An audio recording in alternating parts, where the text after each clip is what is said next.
berbagai media yang lain tentang pembelajaran online, pembelajaran daring. Nah, yang saya dapat cenderung orang mengajarkan materi ini ketika kita buat workshop itu semua teori dimasukkan, sehingga kelihatannya canggih, begitu ya. Tapi canggih dan rumit, akhirnya kita tidak bisa implementasikan. Nah, saya berusaha untuk membuat itu jadi sederhana. Jadi salah satu yang saya pikirkan bagaimana membuat poin-poinnya sederhana, simple, ambil bagian yang penting-penting saja, supaya kita bisa jalankan. Percuma kita punya teori yang kompleks, kelihatan hebat, wah gitu ya, tapi melaksanakannya juga susah. Sehingga sesi hari ini ada 3 poin saja mungkin yang akan saya tekankan. Kenapa cuma 3? Supaya kita gampang ingat. Sesudah itu kita tidak perlu buka lagi materi, kita kemana-mana, kita akan ingat itu. Yang pertama, istilah dulu ya. Orang omong tentang pembelajaran daring ini banyak sekali istilah. Mungkin Bapak Ibu pernah dengar ya, ada yang bilang online learning, ada yang bilang virtual learning, ada yang distance learning, blended learning, open course, digital classroom, ada flip classroom, webinar, mobile learning, macam-macam begitu ya. Mungkin masih kurang ya, kalau Bapak Ibu pernah dengar lagi ada macam-macam. Beda atau sama ya? Ada PJJ ya? Beda atau sama? Ya, kalau kita tanya orangnya pasti dia bilang beda. Betul ya? Oh, e-learning sama virtual learning itu beda. Bedanya di sini. Tapi sesungguhnya beda tipis-tipis lah. Jadi, untuk kepentingan kita, saya pikir kita tidak usah terlalu bedakan banyak. Ada beberapa yang sangat beda. Ada yang nanti mungkin perlu kita singgung sedikit tentang flip classroom. Flip classroom itu sebenarnya bukan cuma untuk online. Sebenarnya untuk kelas yang biasa pun kita bisa pakai flip classroom. Sehingga itu kita bisa pakai nanti di belakang, di tengah-tengah lah, mungkin hari kedua saya akan singgung itu. Sedangkan yang lain-lain kira-kira beda-beda terlalu sedikit. Sehingga kita pakai satu istilah yang sama saja ya. Kita pakai istilah, nah saya bilang istilah sama tapi nanti ketika presentasi saya juga kadang-kadang lompat-lompat istilah gitu ya. Jadi kalau di judul kita ini kita pakai istilah daring, kadang-kadang ada orang salah sebut jadi darling gitu ya. Jadi pembelajaran darling, harusnya pembelajaran daring, tapi terus yang lawannya daring itu yang tatap muka jadi luring, betul ya? Daring, luring, tapi bingung-bingung juga, nanti kita jadi bingung-bingung, jadi online gitu ya. Mungkin saya akan lebih banyak pakai istilah pembelajaran online. Maksudnya sama, supaya saya waktu konsentrasi bicara saya tidak kepleset lidah ngomong keliru, saya pakai istilah online saja. Dan online itu sebenarnya tidak perlu jarak jauh juga. Bisa kita jarak dekat juga online. Tapi mungkin saya pikir konteks rekan-rekan di Papua ini tentunya dalam masa sekarang yang kita perlu adalah pembelajaran jarak jauh. Jadi ini pembelajaran jarak jauh online. Namun nanti akan keluar lebih banyak saya pakai istilah online. Kadang-kadang juga nanti istilahnya nanti keluar istilah PJJ, kadang-kadang saya pakai istilah daring. Mohon tidak bingung. Jadi semua itu maksud saya barang yang sama. Begitu Bapak Ibu ya. Oke. Nah, Bapak Ibu sebenarnya metode pembelajaran online itu ada banyak. Yang paling sering dipakai kita pakai apa?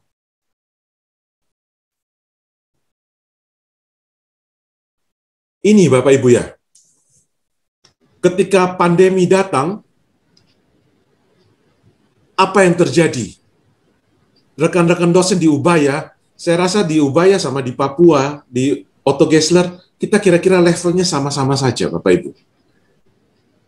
Rekan-rekan di Ubaya itu yang mereka lakukan adalah pindahkan ruang kelas ke Zoom, sudah.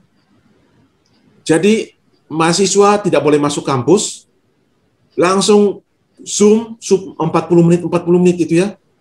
langsung dikasih linknya ke mahasiswa, besok jam 7 ini linknya, Zoom. Jadi yang terjadi adalah kelas pindah ke Zoom. Dan dosennya bicara kalau itu kuliah 3 SKS berarti sekitar 3 jam.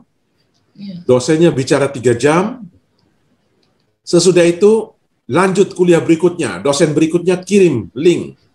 Mahasiswa pindah link, belajar lagi 2 jam. Pindah lagi.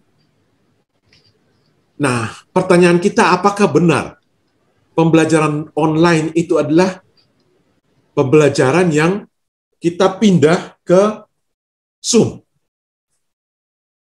atau pakai Google Meet atau apa saja, itu sudah jadi pembelajaran online. Ini pemikiran yang perlu kita pikirkan. Jadi, menurut saya tidak. Pembelajaran online itu sebenarnya ada banyak. Yang orang pikir-pikir cuma ini saja. Ini ya. Ini saja yang selama ini dipikir orang, pokoknya pembelajaran online, ya hidupkan komputer, Zoom, sudah, selesai. Nah, hari ini saya ingin kita mengerti bahwa pembelajaran online itu sebenarnya lebih kompleks dari itu. Paling tidak, bukan pembelajaran online saja. Sebenarnya pembelajaran itu kan ada 3 unsur paling tidak ya. Unsur pertama adalah unsur ini, delivery. Delivery itu apa ya? Unsur kita menyampaikan materi. Itu namanya delivery. Tapi tidak berhenti di situ saja. Ada unsur berikutnya yang ketiga ini dulu. Ini layar saya agak ketutup ini ya. Yang ketiga ini saya tulis di sini saja ya. Unsur ketiga ini adalah unsur evaluasi. Sering kita lupa. Yang penting saya sudah sampaikan materi. Evaluasi nanti tunggu pas UTS atau UAS. Itu sama kita ya. Kadang-kadang juga kaget-kaget gitu ya. Kita lupa, tiba-tiba kaget diingatkan dari administrasi jurusan. Besok Bapak ujian. Oh iya ya. Waduh, saya belum buat soal. Saya tidak tahu itu apakah rekan-rekan di Papua terjadi seperti itu atau tidak. Di tempat kami sering gitu ya. Kadang-kadang sudah tinggal 2 jam, 3 jam baru ingat harus buat soal. Artinya sesungguhnya kita lupa. Yang kita ingat cuma yang pertama ini saja. Yang penting kita mengajar mereka. Kita lupa ini. Apalagi yang di tengah ini. Resiprokal itu apa ya? Resiprokal artinya bolak-balik. Sesungguhnya ini unsur penting juga dalam pembelajaran. Jadi unsur kita bisa diskusi. Ini sering sekali kita lupa, bukan saja kita lupa sebenarnya. Mahasiswa kita juga lupa. Bukan lupa sih. Mahasiswa kita ini juga susah kita ajak mereka diskusi. Karena mereka tidak tahu mau tanya apa. Gitu ya. Betul ya, alami juga ya. Suruh mereka tanya, mereka tidak tahu mau tanya apa. Giliran kita tanya, mereka tidak tahu jawabannya apa. Begitu. Nanti mereka baru tahu mau tanya apa, itu kapan? Bapak Ibu masih ingat ya? Kapan mahasiswa tahu sadar perlu tanya apa? Waktu setelah ujian. Setelah ujian. Ya, begitu kita kasih mereka soal, mereka tahu, nah, Pak, itu soal tolong dibahas, Pak. Ya, kira-kira begitulah. Mereka baru tahu mau tanya apa itu di situ. Nah, ini memang budaya dari mahasiswa-mahasiswa kita ya seperti itu.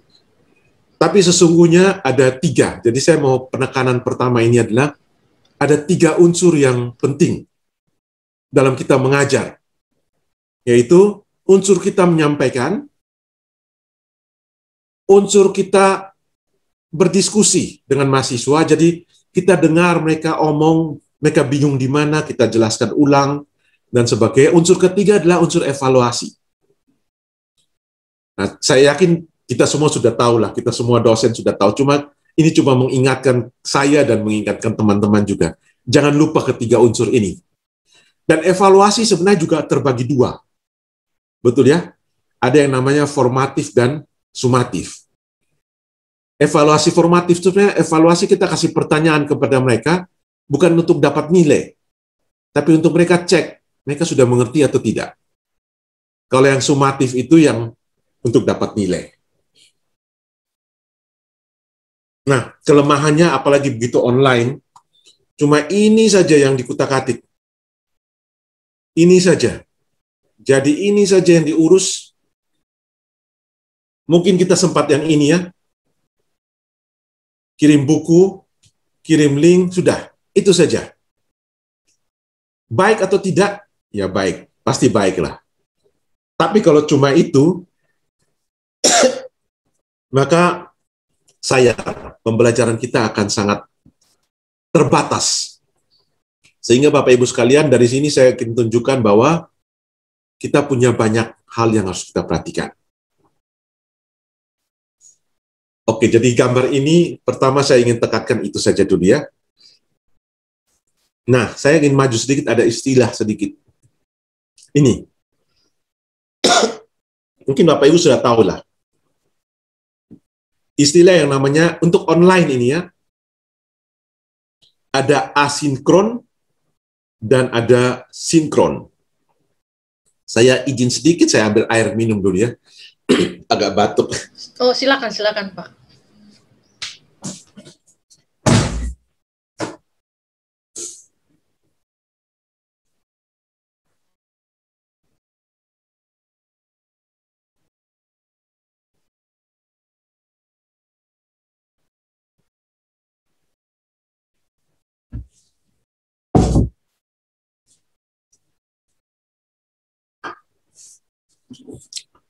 Baik Bapak Ibu, maaf. Saya tadi tidak bawa air sih. Nah, ada yang namanya sinkron, ada yang namanya asinkron atau tidak sinkron. Bedanya di mana? Sinkron itu adalah kita dosen dan mahasiswa melakukannya di waktu yang bersamaan. Jadi sama kayak sekarang ini ya. Sekarang ini adalah sinkron. Jadi pas saya omong, ya Bapak Ibu juga pas dengar di situ, itu sinkron. Nah, video conference seperti ini masuk dalam kategori sinkron. Kenapa sinkron? Karena ya kita pasti sama-sama. Yang model untuk diskusi, ada juga diskusi sinkron. Diskusi sinkron bisa juga kita buka kelas seperti ini, untuk kita diskusi. Nah itu berarti sinkron juga, waktunya bersamaan. Kemudian evaluasi, kadang-kadang kita minta, misalnya kayak ujian skripsi ya Bapak Ibu ya, betul ya. Kalau ujian skripsi pakai Zoom, itu juga sinkron. Karena mahasiswanya langsung presentasi pada saat yang sama, kita ada juga di depan layar kita dengar. Atau ada ujian juga. Ada ujian, saya tidak tahu di Koto Gessler ujiannya bagaimana, tapi kalau ujian sinkron berarti kita minta, oke sekarang ya ujian, waktunya bersamaan sekarang, langsung mereka ujian, baik pakai kamera atau tidak kamera, tapi waktunya sinkron. Nah itu namanya semua yang sinkron. Ada metode lain yang namanya asinkron, yaitu tidak sinkron. Ini saya yakin Bapak Ibu sudah tahu, cuma kita buat begini supaya istilah kita jadi sama dulu ya. Misalnya saya mengajar, saya sering pakai asinkron, saya rekam dulu video saya pasang di YouTube, dan mahasiswa belajar. Maka itu jadi asinkron, tidak sinkron. Kenapa? Karena mereka bisa nontonnya kapan, waktu saya lagi tidur mereka nonton, mereka belajar. Waktu saya lagi rekaman, saya lagi mengajar di depan video, rekam, mereka tidak ada. Jadi itu asinkron, begitu ya. Atau bahan bacaan ini juga asinkron. Ini ya. Karena kita kirim mereka bahan bacaan PowerPoint, atau PDF, atau apa saja, mereka bisa belajar di waktunya mereka, tidak mesti jam, bisa jadi tengah malam, bisa jadi sembarang waktu. Jadi ini bisa asinkron namanya. Kita juga bisa kasih petunjuk praktikum, misalnya kalau ada jurusan, katakanlah jurusan kuliner gitu ya, kita kasih resep masak, maka mereka coba sendiri pada saat kita tidak ada, itu namanya asinkron juga. Diskusi bisa asinkron juga. Diskusi asinkron adalah misalnya pakai WhatsApp, saya sering buka ruang diskusi pakai WhatsApp. WhatsApp bisa sinkron, bisa tidak sinkron ya. Bisa mereka tanya, saya langsung jawab. Bisa juga mereka tanya, saya lagi urus lain, saya tidak jawab. Lama-lama baru saya jawab. Bisa email. Bisa juga kalau Bapak Ibu punya aplikasi-aplikasi untuk chat room dan sebagainya. Ujian. Nah ini, saya sering pakai ujian ini. Ujian yang tidak sinkron. Saya kasih soal saja, Mereka bisa kerjakan waktu mereka, kapan mereka punya waktu, mereka kerjakan. Pasti open book ya. Percuma kita buat close book. Mereka sudah bisa macam-macam. Atau ini, saya sering juga presentasi, tapi saya suruh mereka rekam. Kalian mau presentasi, rekam saja pakai HP kalian, taruh di YouTube, kirim linknya ke saya. Keuntungannya saya tidak buang waktu untuk periksa. Saya bisa putar videonya mereka tuh saya percepat 2 kali, 3 kali gitu ya. Oh ya sudah, bisa langsung kasih nilai. Bayangkan kalau mereka presentasi satu-satu di depan saya. Saya punya murid ada 20 ya, masing-masing 5 menit, itu kalau mereka tidak kelewat waktu. Kalau kelewat waktu sampai 10 menit, berapa lama saya harus buang waktu dengar satu-satu. Tapi kalau saya suruh mereka rekam, ya saya lihat lompat-lompat saja, sudah tahu kira-kira nilai berapa. Jadi saya sering pakai itu. Nah itu namanya ujian video tetapi asinkron, tidak sinkron. Oke ya, Bapak Ibu, jadi ini beberapa metode yang ada dan beberapa istilah yang sering kita pakai. Nah kalau kita terjebak di sini saja Bapak Ibu ya, ini internetnya mahal, capek, bosan, mahasiswanya sudah tutup kamera kemana-mana. Saya sering ajar kuliah begitu ya. Sampai sudah selesai saya bilang, oke, kalian bisa live Zoom begitu ya. Ada anak-anak yang tidak live gitu ya. Tetap saja ketahuan dia sudah tidak ada di depan komputernya dia. Jadi dia pasang saja, dia sudah tidak ada di situ. Jadi kita suruh dia live, dia tidak live ya. Sudah rebahan, Pak. Ya, iya, sudah rebahan. Ada lagi yang buat video Bapak Ibu. Dia buat video seperti kepalanya dia gini. Jadi kelihatannya gerak-gerak, tapi ini sebenarnya video. Dia tidak ada di situ. Oke, itu Bapak Ibu ya. Nah, ini saya tadi sudah. Nah, ini. Jadi pembelajaran online itu bedanya apa dengan pembelajaran tatap muka? Nah, mungkin kita pakai waktu sedikit. Ini harusnya jadwal kita, sebentar, saya jam. Kita 1,5 jam, oke, masih ada waktu.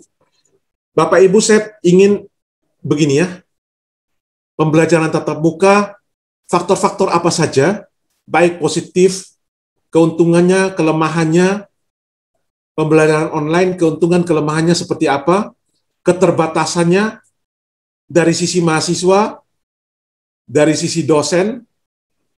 Nah, mungkin kita ada waktu sekitar 5 menit mungkin ya. Bapak Ibu coba kumpulkan di sini, apa saja yang menjadi faktor-faktor pembelajaran tatap muka dan pembelajaran online. Nanti sesudah 10 menit mungkin coba kita kumpulkan, Bapak Ibu sampaikan. Tujuan saya adalah, selain saya sudah punya pengalaman di sini juga, tapi saya juga ingin dapat konteks di Papua. Karena mungkin konteks di sana berbeda dengan konteks di sini, sehingga nanti kita bisa dapat gambaran yang lebih jelas. Begitu ya Bapak Ibu ya.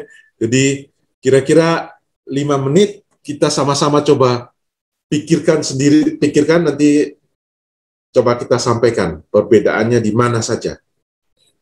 Jangan cuma teoritis Bapak Ibu ya, perbedaan secara teoritis, iya, perbedaan secara praktis dalam pelaksanaan. Oke, ini sekarang kalau di jam saya 7.52, jadi kita sampai ya sekitar 7.57, sekitar mendekati, di sana 9 ya, 9.52, berarti sampai mendekati jam 10 ya. Oke, silakan Bapak Ibu, bisa diskusi di antara teman-teman, dapatkan sebanyak mungkin. Kalau bisa kita dapat sekitar di atas 20 per item ya, sebelah kiri dan kanan. Para peserta, Pak Manuel memberikan kita tugas untuk diskusi perbedaan tatap muka dan pembelajaran online. Waktu diskusinya 10 menit. Kalau Bapak Ibu sudah ada yang selesai diskusi, boleh langsung menginformasikan ke co-host masing-masing untuk bisa menjawab pertanyaan dari Pak Manuel. Silakan Bapak Ibu. Teknisnya nanti kalau Bapak Ibu mau langsung presentasi atau memberikan jawaban tanggapan untuk pertanyaan Pak Manuel ini, teknisnya adalah Bapak Ibu bisa menghubungi co-host dan langsung bicara menggunakan mic. Terima kasih. Nanti Bapak Ibu bisa sampaikan, saya nanti tulis di layar. Mohon maaf tulisan saya agak jelek gitu ya. Mudah-mudahan bisa terbaca tulisan tangan saya. Saya waktu masih jabat WR1 saya sering tulis disposisi begitu ya. Staf rektorat itu susah baca disposisi saya, mau tanya lagi mereka sungkan, takut, tapi mereka coba tebak-tebak. Susah sekali baca tulisan saya, tapi saya berusaha tulis baik sedikit. Bagaimana? Sudah ada yang punya ide? Sambil berpikir, mungkin ada yang punya pemikiran bisa disampaikan? Yang kiri atau kanan dulu?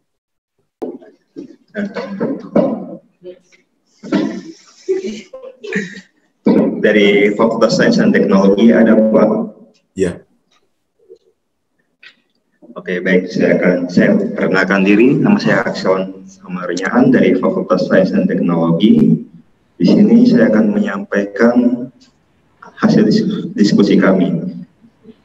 Yang pertama, tatap muka itu kendalanya adalah terkadang mahasiswa mengeluh tidak adanya biaya untuk transportasi ke kampus. Biaya ya? Sedangkan kalau online itu biasanya mahasiswa mengeluh tidak punya paket data dengan fasilitas seperti komputer dan HP Android.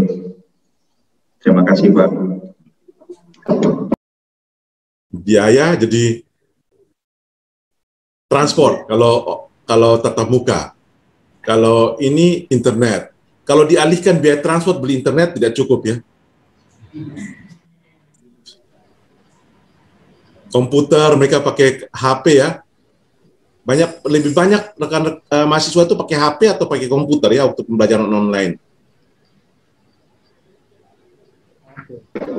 Biasanya HP untuk tethering, terus mereka pakai laptop lagi loh, begitu. Oh, HP untuk tethering baru laptop lagi, wow. Jadi sekali jalan dua device harus jalan. Yang lain apa lagi? Pembelajaran, maaf izin Bapak, Bu Agustina, untuk online terkadang mahasiswa tidak fokus dalam pembelajaran. Tidak fokus ya? Ya, mereka kurang fokus karena mungkin sambil mengerjakan yang lain seperti itu ya Bapak. Kadang-kadang banyak gangguan ya, gitu ya? Banyak gangguan, tidak fokus. Kemudian ada juga kendala lainnya yaitu jaringan atau koneksi yang buruk. Oke, betul. Tulisan saya mulai jelek. Kami di Kota Jayapura internetnya bermasalah, kuliah juga terhenti selama 1 bulan untuk tatap muka secara daring. Akhirnya dialihkan lagi ya, dengan tetap menerapkan protokol. Kemudian untuk tatap muka, kadang-kadang mahasiswa juga pada saat diskusi kurang aktif ya, mahasiswanya pasif seperti tadi juga Bapak sampaikan. Kalau online apakah lebih aktif? Sama saja sih Pak. Sama saja ya? Iya, sama saja.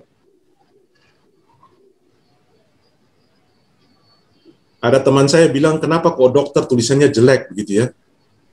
Katanya, karena kalau orang tulisan jelek itu otaknya lebih cepat dari tangannya. Betul, Pak. Orang tulisan bagus itu tangannya lebih cepat dari otaknya. Ini guyon saja. Masih terbaca, Pak. Masih terbaca tulisannya. Masih terbaca? Iya, Pak. Ada lagi? Mungkin ini, Pak. Ada satu yang saya perhatikan selama online itu. Ya. Online yang terbatas ya, kami tidak bisa melakukan full online, termasuk yang asinkron dan sinkron itu. Kami berharapnya kalau dengan online kan kreativitas mahasiswa itu bisa lebih bebas gitu. Yeah. Tapi ternyata tidak juga. Sampai saat ini sih belum terlihat, apa mungkin karena kami yang tidak memberikan petunjuk yang jelas atau memang mereka tidak menguasai. Tapi kalau video-video editing kan sebenarnya anak-anak zaman sekarang jauh lebih canggih ya. Canggih ya. Tapi ya gitu Pak kendalanya. Oke. Masih ada lagi? Masih ada Pak. Ada. Halo. Ya, silakan. Halo. Ya. Dari sisi pembelajaran praktikum. Kalau tatap muka sudah dilakukan praktikum, sedangkan pembelajaran online sama sekali sangat terbatas. Betul. Kemudian bahan bacaan. Kalau tatap muka itu bisa kita bagikan fotokopi atau buku konvensional, sedangkan pembelajaran online kita terbatas pada e-book ya, atau jurnal dalam bentuk digital. Kemudian pada tatap muka absensi jauh lebih akurat dibandingkan pembelajaran online. Absensi. Yeah.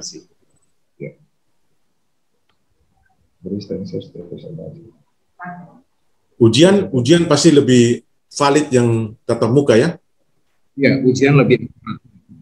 Ya, ini kejujuran bisa ujian dikontrol, bisa diawasi, ya. Lebih bisa kita awasi. Kalau online kan ada kecenderungan mereka buka materi lewat komputer atau HP. Iya. Di meja. Ya, demikian jawaban dari Fakultas Pertanian, Kehutanan dan Kelautan. Terima kasih. Oke. Masih ada lagi kalau ada tambahan Pak. Ini mungkin kelebihan dari online ini Pak. Ya. Kelebihan dari online yang saya rasakan itu jumlah mahasiswa itu bisa unlimited sebenarnya, tergantung media, bisa jadi jangkauan untuk transfer knowledge-nya jauh lebih tinggi. Kemudian yang kedua, kelebihan dari online juga biaya jauh lebih hemat, artinya transportnya atau biaya kosnya jadi tidak keluar, misalnya bisa di tempatnya masing-masing. Mungkin hanya biaya pulsa yang sekitar 100-an itu sudah bisa dapat sekitar 12 atau 25 GB untuk paket datanya. Ya. Kemudian yang ketiga itu yang saya ada dari ruang UM, ada peserta yang sampaikan. Oh iya. Bagaimana? Ya, baik.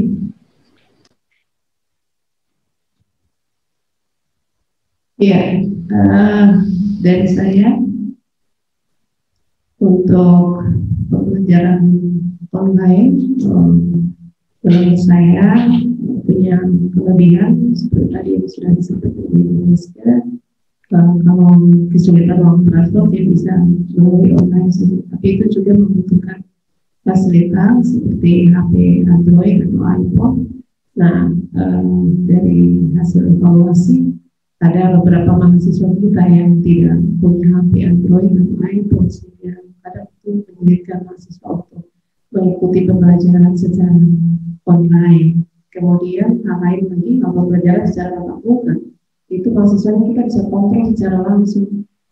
Kalau secara online untuk mengontrol secara langsung itu susah. Seperti tadi yang Bapak sampaikan, wajahnya ada di situ, ada di Zoom misalnya, tapi orangnya tidak ada. Saya pernah temukan seperti itu. Oke, itu saja dari saya. Terima kasih. Waktu saya kembali. Baik, mungkin ini kira-kira saya mohon maaf suaranya agak gema jadi saya tidak jelas, tapi kira-kira tentang fasilitas HP-nya Android dan sebagainya mungkin bisa diulang Bu Meske, atau tadi poinnya yang disampaikan saya agak kurang nangkap karena suaranya agak bergema. Oh, yang dari FFE ya Pak? Ya, yang terakhir ini. Iya, saya juga dari Zoom, jadi saya juga bergema ini Pak. Ya. Mungkin bisa dari FE, bisa di ini lagi Bu Eta ya tadi ya. Saya kurang. Oke, saya ulang ya. Kurang ini.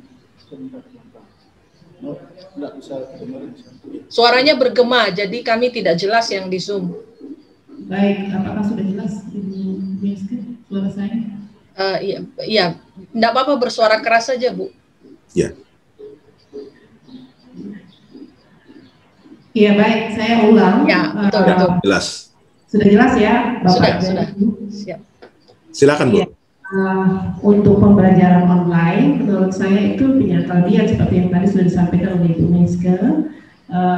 Untuk mahasiswa yang tidak ada biaya transport, mungkin bisa hanya di rumah, kemudian mengikuti secara online. Tetapi di lain sisi, pembelajaran online ini juga mempunyai keterbatasan. Sebagian mahasiswa kami itu tidak mempunyai HP Android atau iPod yang bisa dipakai untuk mengikuti pembelajaran online. Kemudian hal lain lagi, Untuk pembelajaran tatap muka itu mahasiswanya bisa dikontrol secara langsung. Kalau pembelajaran online ini tidak bisa dikontrol secara langsung seperti yang tadi Bapak sampaikan. Saya juga punya pengalaman yang sama menggunakan aplikasi Zoom. Itu wajah mahasiswanya ada di situ, tapi orangnya tidak ada. Seperti itu, Pak. Itu saja. Ya, baik Bu, jelas ya. Terima kasih. Jadi kita bisa kalau di tatap muka kita bisa kontrol dan kita bisa kelihatan dari dia punya mata, kita bisa tahu dia mengerti atau tidak. Betul ya? Kalau kita lihat dari goyang-goyang badannya, kita bisa tahu ini anak mengerti atau tidak. Kalau online kita tidak tahu, semuanya kamera off gitu ya. Kita tidak tahu dia mengerti atau tidak mengerti, atau dia dengar atau tidak. Ya, mungkin masih ada beberapa lagi, tapi kira-kira intinya. Sedikit, Pak ya, silakan. Halo, suaranya tidak kedengaran Pak Efraim. Lanjut saja dulu Pak Nem. Ya. Satu juga selain mahasiswanya unlimited juga, dosennya juga unlimited gitu ya. Iya. Kita bisa punya Bu Meske lagi di Semarang, bisa mengajar, bahkan kita bisa undang dosen lain mengajar dengan tanpa biaya yang terlalu besar, semuanya kita bisa juga. Jadi ini ada positifnya juga online, begitu. Ya nanti Pak Efraim pas sinyalnya agak bagus bisa sampaikan. Nah Bapak Ibu, ya, ini bisa didengar? Ya bisa, silakan Pak. Masih putus ya? Oke. Ya, sepertinya jaringan Pak, silakan Pak. Ya. Nah Bapak Ibu, dari sini kita bisa lihat bahwa sesungguhnya pembelajaran online dan pembelajaran tatap muka itu kondisinya total berbeda. Sehingga tidak bisa kita, maksud saya cuma kita bawakan apa yang tadinya tatap muka, kita pindahkan ke Zoom sudah. Nggak bisa. Ini gangguan tadi ya. Itu anak-anak kita mungkin mereka di kos atau di rumah belum tentu mereka punya meja. Betul ya? Kalau di kampus, mereka punya meja. Mereka bisa duduk di meja, bisa tulis. Di rumah, mereka belajar sedikit, tiba-tiba papanya suruh pergi beli rokok, ya, harus berangkat. Tiba-tiba ada apa? Gangguan sangat banyak. Belum tentu mereka di kos-kosan juga. Atau belum tentu mereka sudah siap betul. Alat tulis bisa jadi tidak ada. Papan, kertas belum tentu ada. Biaya internet bisa putus. Banyak sekali. Jadi ide langsung bawa kelas ke Zoom itu sama sekali bisa, tetapi hasilnya akan sangat rendah. Kenapa kok dosen-dosen ingin supaya seperti ini? Jadi langsung bawa ruang kelas ke Zoom. Karena gampang, betul ya? Kita tidak perlu persiapan ulang lagi. Pokoknya ya tinggal pindah hidupkan Zoom saja. Semuanya sama. Tapi satu poin yang saya ingin kita dapat hari ini adalah, pertama adalah tidak efektif kalau kita cuma sekedar online itu pindahkan kelas ke Zoom. Ini bukan, saya nggak tahu kalau teman-teman di Papua, saya di sini karena setelah saya tidak WR1, saya di bagian pembelajaran dan kurikulum ya, untuk memberikan training ke dosen-dosen. Kami mendapat pertentangan yang sangat banyak dari dosen-dosen. Mereka sangat-sangat tidak percaya dengan ini. Mereka bilang, tidak, semua beres, semua justru, bahkan mereka sampai pimpinan pun buat begitu. Mereka buat survei untuk menunjukkan bahwa mahasiswa lebih senang yang langsung begini. Akhirnya setelah berjalan beberapa bulan, baru mahasiswa mulai teriak-teriak, tidak mengerti, capek, lelah, tidak internet habis, dan sebagainya. Sehingga tidak bisa kayak gini. Maka Bapak Ibu sekarang, ini saya coba list lagi ya, ada beberapa yang tadi saya antisipasi beberapa list. Ya ini ya, jadwal belajar banyak gangguan, saya rasa semua kita sudah ini ya, kurang motivasi belajar, sulit praktek. Ya, ini juga yang terakhir, sulit relasi dan mahasiswa. Saya alami dulu kalau saya kuliah di kelas, sambil ajar pelajaran, kalau kita lihat ada mahasiswa yang tidak, ini kita bisa juga berperan untuk memberi nasihat mereka tentang kehidupan, betul ya? Kita belok sedikit dari pelajaran, omong tentang kehidupan, nasihat-nasihat, baru kita lanjut pelajaran lagi. Kalau online, full sudah, omong pelajaran saja. Nah, Bapak Ibu, karena ini, maka pembelajaran online kita harus berbeda. Nah, ada banyak perbedaannya, saya ingin tekankan di 3 hal saja. Nah, ini ya, nanti kita RPS-nya, RPP-nya harus berbeda. Ini poin yang pertama. Jadi kesimpulan yang pertama ya, pembelajaran online bukan pembelajaran offline yang dibawa ke Zoom atau Google Meet, bukan. Pembelajaran online adalah pembelajaran online. Pembelajaran offline adalah pembelajaran offline. Ini dua yang berbeda, perencanaannya harus berbeda, strateginya harus berbeda, semuanya harus berbeda. Nah, berbedanya di mana? Bapak Ibu, ini 3 poin aja yang penting. Ada banyak perbedaan, tapi saya mau tekankan di 3 ini saja. Yang pertama adalah kita harus konsentrasi betul-betul di capaian pembelajaran. Nah, ini bukan online saja sebenarnya. Offline juga. Outcome based. Bapak Ibu tahu ya, outcome based education. Betul ya? Kita ngajar tuh orientasi kita kan ada 2 kemungkinan ya. Orientasi pada materi atau orientasi pada capaian, outcome. Harusnya yang benar yang mana? Yang capaian, Pak. Yang capaian, betul kan? Tapi kenyataannya, kita sibuk di kepala kita itu adalah menghabiskan materi, yang di kepala kita itu yang kita pikirkan adalah bagaimana cara kita menghabiskan materi kita, atau bagaimana cara yang kita pikirkan adalah mahasiswa mengerti atau tidak. Kalau kita sudah masuk kelas, saya yakin termasuk saya, yang terpikir di kepala saya adalah bagaimana supaya sekian jam ini saya bisa menghabiskan materi saya. Saya kasih contoh simpel ya.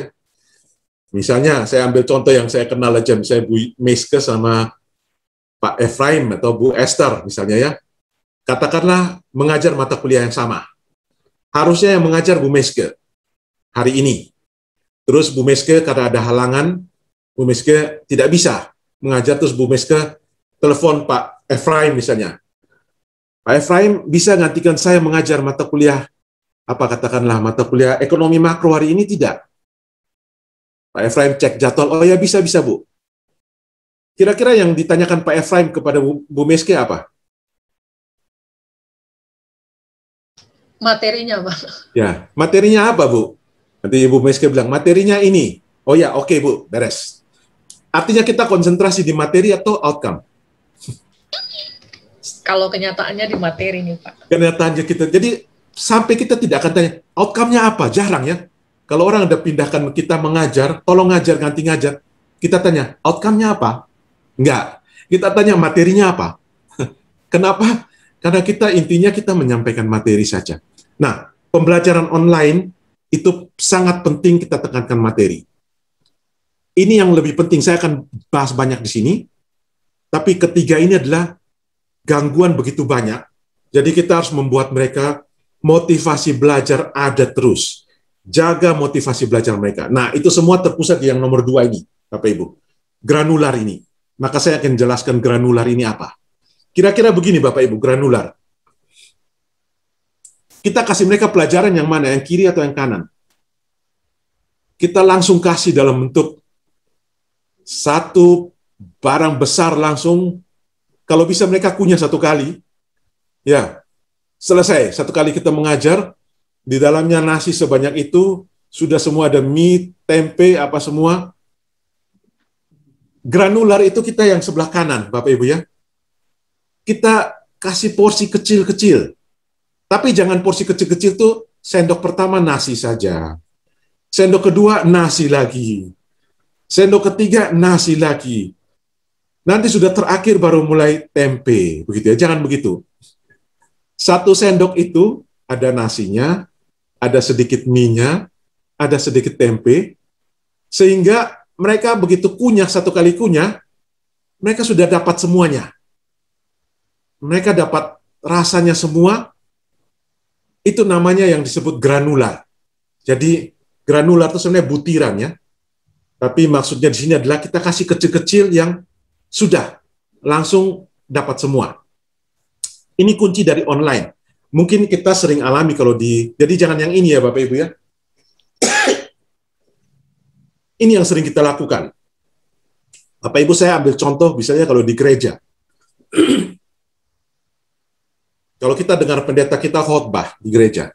Saya nggak tahu kalau di Papua khotbahnya berapa lama. Kalau di gereja saya itu sekitar 1,5 sampai 2 jam khotbah saja. Bayangkan kalau Pengkhotbah itu ya omong berbagai macam teori yang menurut kita ini sambungannya di mana, ya tidak jelas sambungannya. Dia bicara terus, bicara terus, bicara.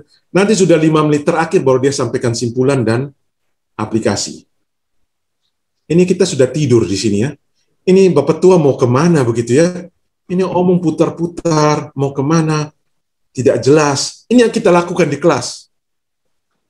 Oke, kalau di kelas tidak apa ya. Kita kurung mereka di dalam kelas, kita kunci pintu, mereka duduk menghadap ke depan, kita bisa jaga mereka tetap konsentrasi. Kalau online, bagaimana? Online tidak bisa. Di rumah, sebentar lagi mereka sudah matikan kamera, mereka sudah pergi. Atau mereka tidur. Biar kita ucap-ucap di situ, kita rame di komputer, mereka lagi tidur. Bahkan mereka di depan layar, kini mereka lagi buka game, Bapak Ibu ya. Mereka bisa buka game, sudah. Karena tidak ada ini, mereka juga tidak ngerti kita ngomong apa ini ya. Ini orang ngomong apa, panjang sekali, begitu ya. Sehingga tidak bisa begini. Tidak bisa model begini. Model kita harus seperti ini. Jadi materi kita itu kita pisah jadi kecil-kecil. Satu blok ini kira-kira 5, 10, paling lambat 15 menit. Kita sampaikan satu materi, kita sampaikan sudah ada aplikasinya, ada kesimpulannya, mereka sudah mengerti. Sehingga kalau di sini nanti, tiba-tiba mamanya suruh pergi beli minyak, dia berhenti di sini, dia sudah mengerti sesuatu. Kalau ini video, maka dia nonton video 5 menit, 10 menit, sinyal putus, dia berhenti, dia sudah dapat sesuatu. Lanjut lagi, dia ada waktu, dia buka lagi video berikut, 5 menit, 10 menit, dia dapat sesuatu lagi. Atau kalau ini bahan bacaan, siapkan bahan bacaan yang dia baca sekitar 5 menit, 10 menit. Dia sudah dapat intinya. Itulah yang online. Beda, jadi ini beda. Saya ingin tanamkan ini. Kalau offline, bayangkan kalau ini kita pakai cara yang tadi ya, kita pindahkan offline ke online. Dia cuma 5 menit dengar kita di Zoom, terus papanya suruh dia beli rokok. Dia pergi. Dia tidak tahu ini apa, omong apa ini ya. Dia kembali lagi, dia sudah lupa yang ini. Dia kembali, ini sudah hilang. Betul ya? Dia baru kembali 10-20 menit, kemudian dia baru dapat yang ini lagi. Ketemu lagi ini, Bapak Tua sambung, apa lagi? Bicara apa lagi? Tidak jelas.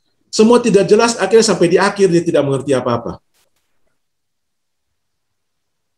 Jadi kunci online adalah kita harus pecah materi kita jadi yang saya sebut granular, atau lebih sering orang sebut namanya ini.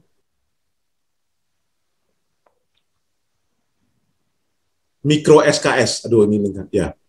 Mikro SKS. Jadi kalau SKS kita itu 50 menit tatap muka, kita pecah ini menjadi mikro SKS. Sekitar 10 menitan. 10 menit itu sudah lengkap semua. Ada materinya di situ, ada kesimpulannya di situ, ada evaluasi singkat. Mereka bisa coba jawab pertanyaan, mereka bisa tahu, oh iya, saya mengerti atau tidak. Jadi itu yang namanya mikro SKS. Kita harus bisa pecah ini. Kalau tidak, akan buyar. Jadi baik itu bahan bacaan, baik itu video, baik kita di Zoom, kita pecah. Ingat kita ngomong hanya sekitar 5-10 menit. Dan dalam 5-10 menit itu, sudah ada sesuatu yang disampaikan. Begitu ya Bapak Ibu ya. Jadi ini poin yang pertama. Saya rasa kita tidak usah perlu belajar banyak-banyak tentang online. Kalau kita bisa pegang ini, maka ini tercapai Bapak Ibu. Motivasi mereka tuh jalan terus. Karena dengan mereka 5 menit, 10 menit, mereka sudah dapat sesuatu. Oh, saya tahu. Dia bisa berhenti istirahat sebentar. 5 menit, 10 menit, saya tahu lagi sesuatu. Jadi motivasi belajar mereka tetap ada terus. Kalau kita pakai cara yang seperti ini, Bapak Ibu, motivasi hilang, nafsu makan hilang. Mereka tidak mengerti apa-apa. Itu ya. Jadi kuncinya di situ. Maka saya kalau bantu teman-teman yang akan mempersiapkan online, caranya saya seperti ini. Kemarin saya sempat minta ke Pak Efraim dan Bu Meske PowerPoint begitu ya. Tapi cukup bagus Pak Efraim dan Bu Meske punya. Jadi saya kasih contoh yang rekan-rekan lain di Ubaya ya, yang agak sedikit lebih ekstrim supaya kita bisa lihat contohnya. Sebentar saya buka ya.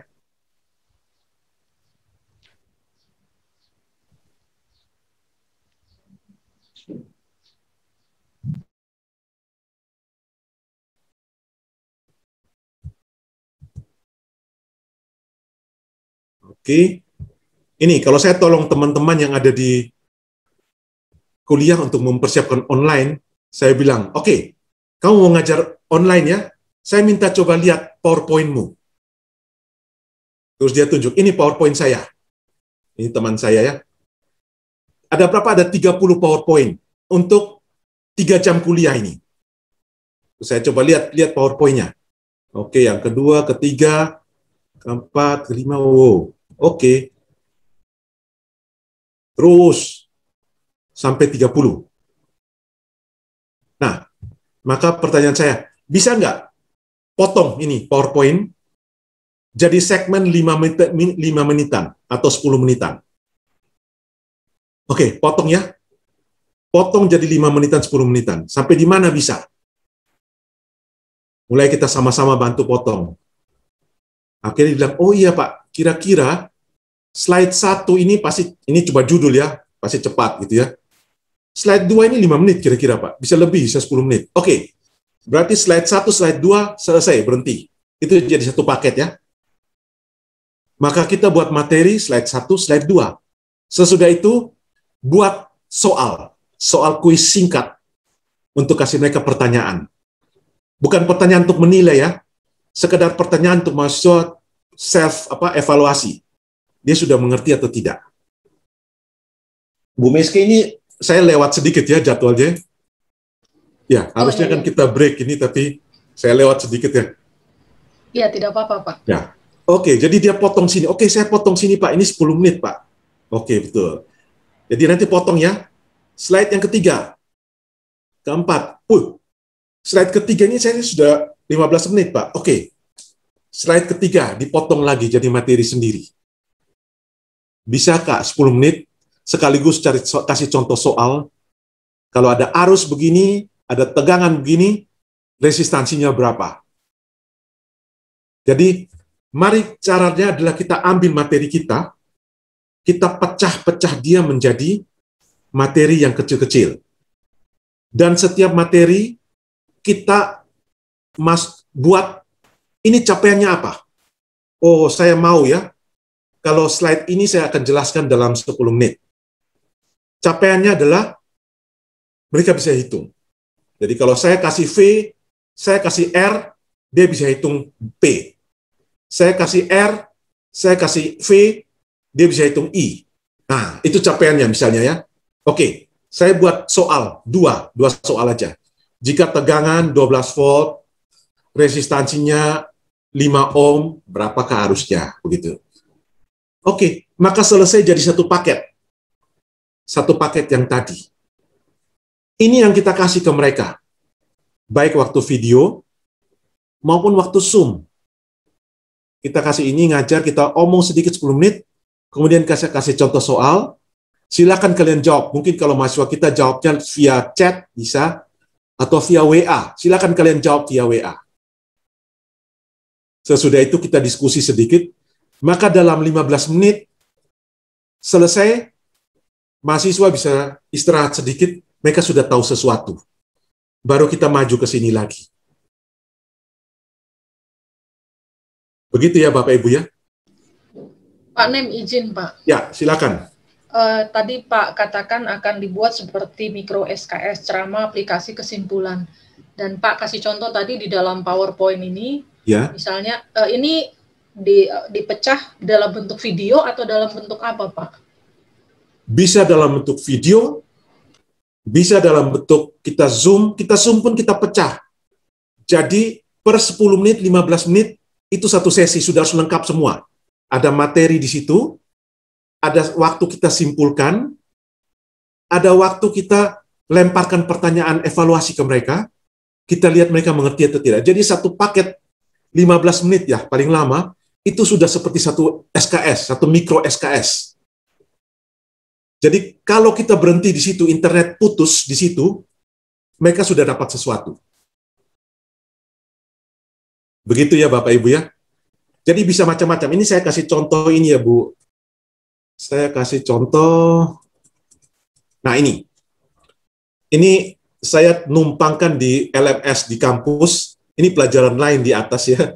Lagi berjalan.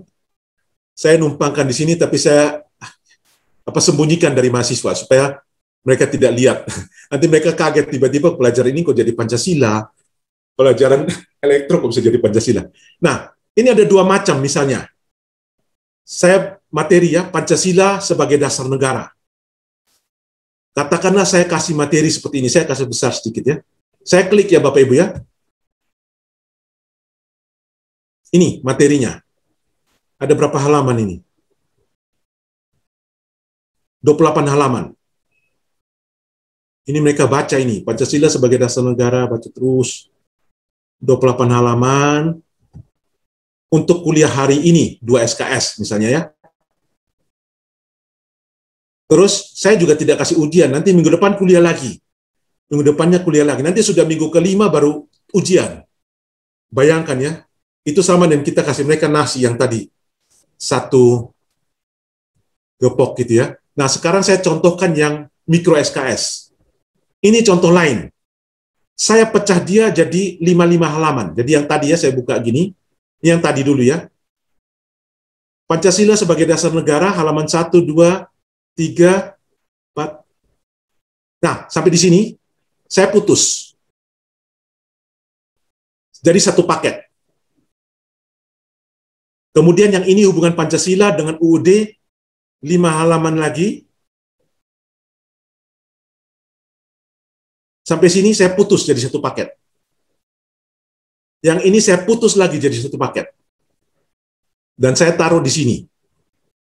Jadi ini ya. Ini pertama, sejarah pembentukan Pancasila. Ini 5 halaman pertama saja dari yang tadi. 1, 2, 3, 4, 5. Ya, 5 halaman saja. Mereka baca 5 halaman ini, bisa ya? Bisa cepat mereka baca. Dan setelah selesai mereka baca 5 halaman itu, saya kasih kuis singkat. Untuk mereka cek, mereka sudah mengerti 5 halaman itu atau tidak. Mereka buka, misalnya ini, saya kasih contoh ini, soalnya simpel-simpel saja ya, benar salah. Pergumulan pemikiran tentang dasar negara diawali sekitar tahun 45. Benar atau salah? Ya, harusnya kan jawabannya salah. Sudah dari lama, begitu ya, pergumulannya sudah dari lama. Oke, kalau dia jawab itu, nanti dia dapat nilai, oh ya berarti saya sudah mengerti. Proses perumusannya dilakukan sekitar tahun 45. Nah ini benar. Begitu ya. Mereka pilih terus. Perbedaan utama perumusan Pancasila dalam Piagam Jakarta dan pembukaan UUD terletak pada sila keberapa. Begitu ya. Ini Pak Efraim tahu pasti ya. Nah, kita kasih jangan banyak-banyak soal Bapak Ibu. Ini soal formatif ya. Cuma untuk mereka mengerti, oh saya sudah tahu. Tujuannya soal ini apa? Mereka mengerti, mereka sudah tahu. Dan yang kedua mereka tahu, poin yang mau ditekankan itu yang mana sih? Daripada mereka baca itu 30 halaman, ini mana yang penting, mana yang tidak penting ya. Nanti ujian keluar yang mana, mereka tidak tahu. Lebih baik kita buat begini. Jadi mikro, kecil. Kemudian mereka sudah cukup, ini kira-kira 5 menit, dia bisa selesaikan yang ini ya. 5-10 menit, 15 menit. Paling lama 15 menit. Kemudian dia maju ke yang kedua. Oke, baca lagi. Hubungan Pancasila dan UUD. Dia baca 5 halaman juga. 5 halaman, ya. Sesudah itu, masuk lagi ke, dia kerjakan beberapa soal.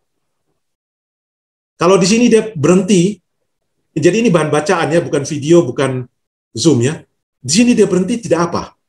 Nanti dia lanjut lagi yang ini. Dia ada jam lagi, dia lanjut lagi.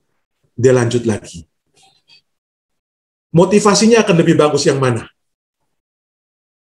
Yang ini ya, karena mahasiswa termotivasi, dia dapat sesuatu. Oke, saya sudah dapat sesuatu. Ini saya dapat sesuatu. Ini saya dapat sesuatu. Ini saya dapat sesuatu. Jadi, kalau di teknik mengajar online itu, yang saya dapat itu, mereka akan baca di mana saja. Mereka lagi naik bis, kalau di luar negeri atau di kota, mereka lagi di jalan, mereka baca. Nah, bahan bacaan itu jangan panjang-panjang, 5 menit, 10 menit, 15 menit. Jadi kita, langkah pertama adalah lihat PowerPoint kita, pecah itu jadi paket-paket kecil mikro SKS. Satu paket itu sudah ada capaiannya. Dan capaian itu kita wujudkan dalam soal singkat yang harus kita kasih ke mereka. Begitu Bapak Ibu. Jadi ini ide yang saya mau tanamkan hari ini adalah mikro SKS. Kalau online harus mikro SKS. Bapak Ibu lihat kuliah online, video online 2 jam. Mau jalankan aja kita sudah malas. Betul ya?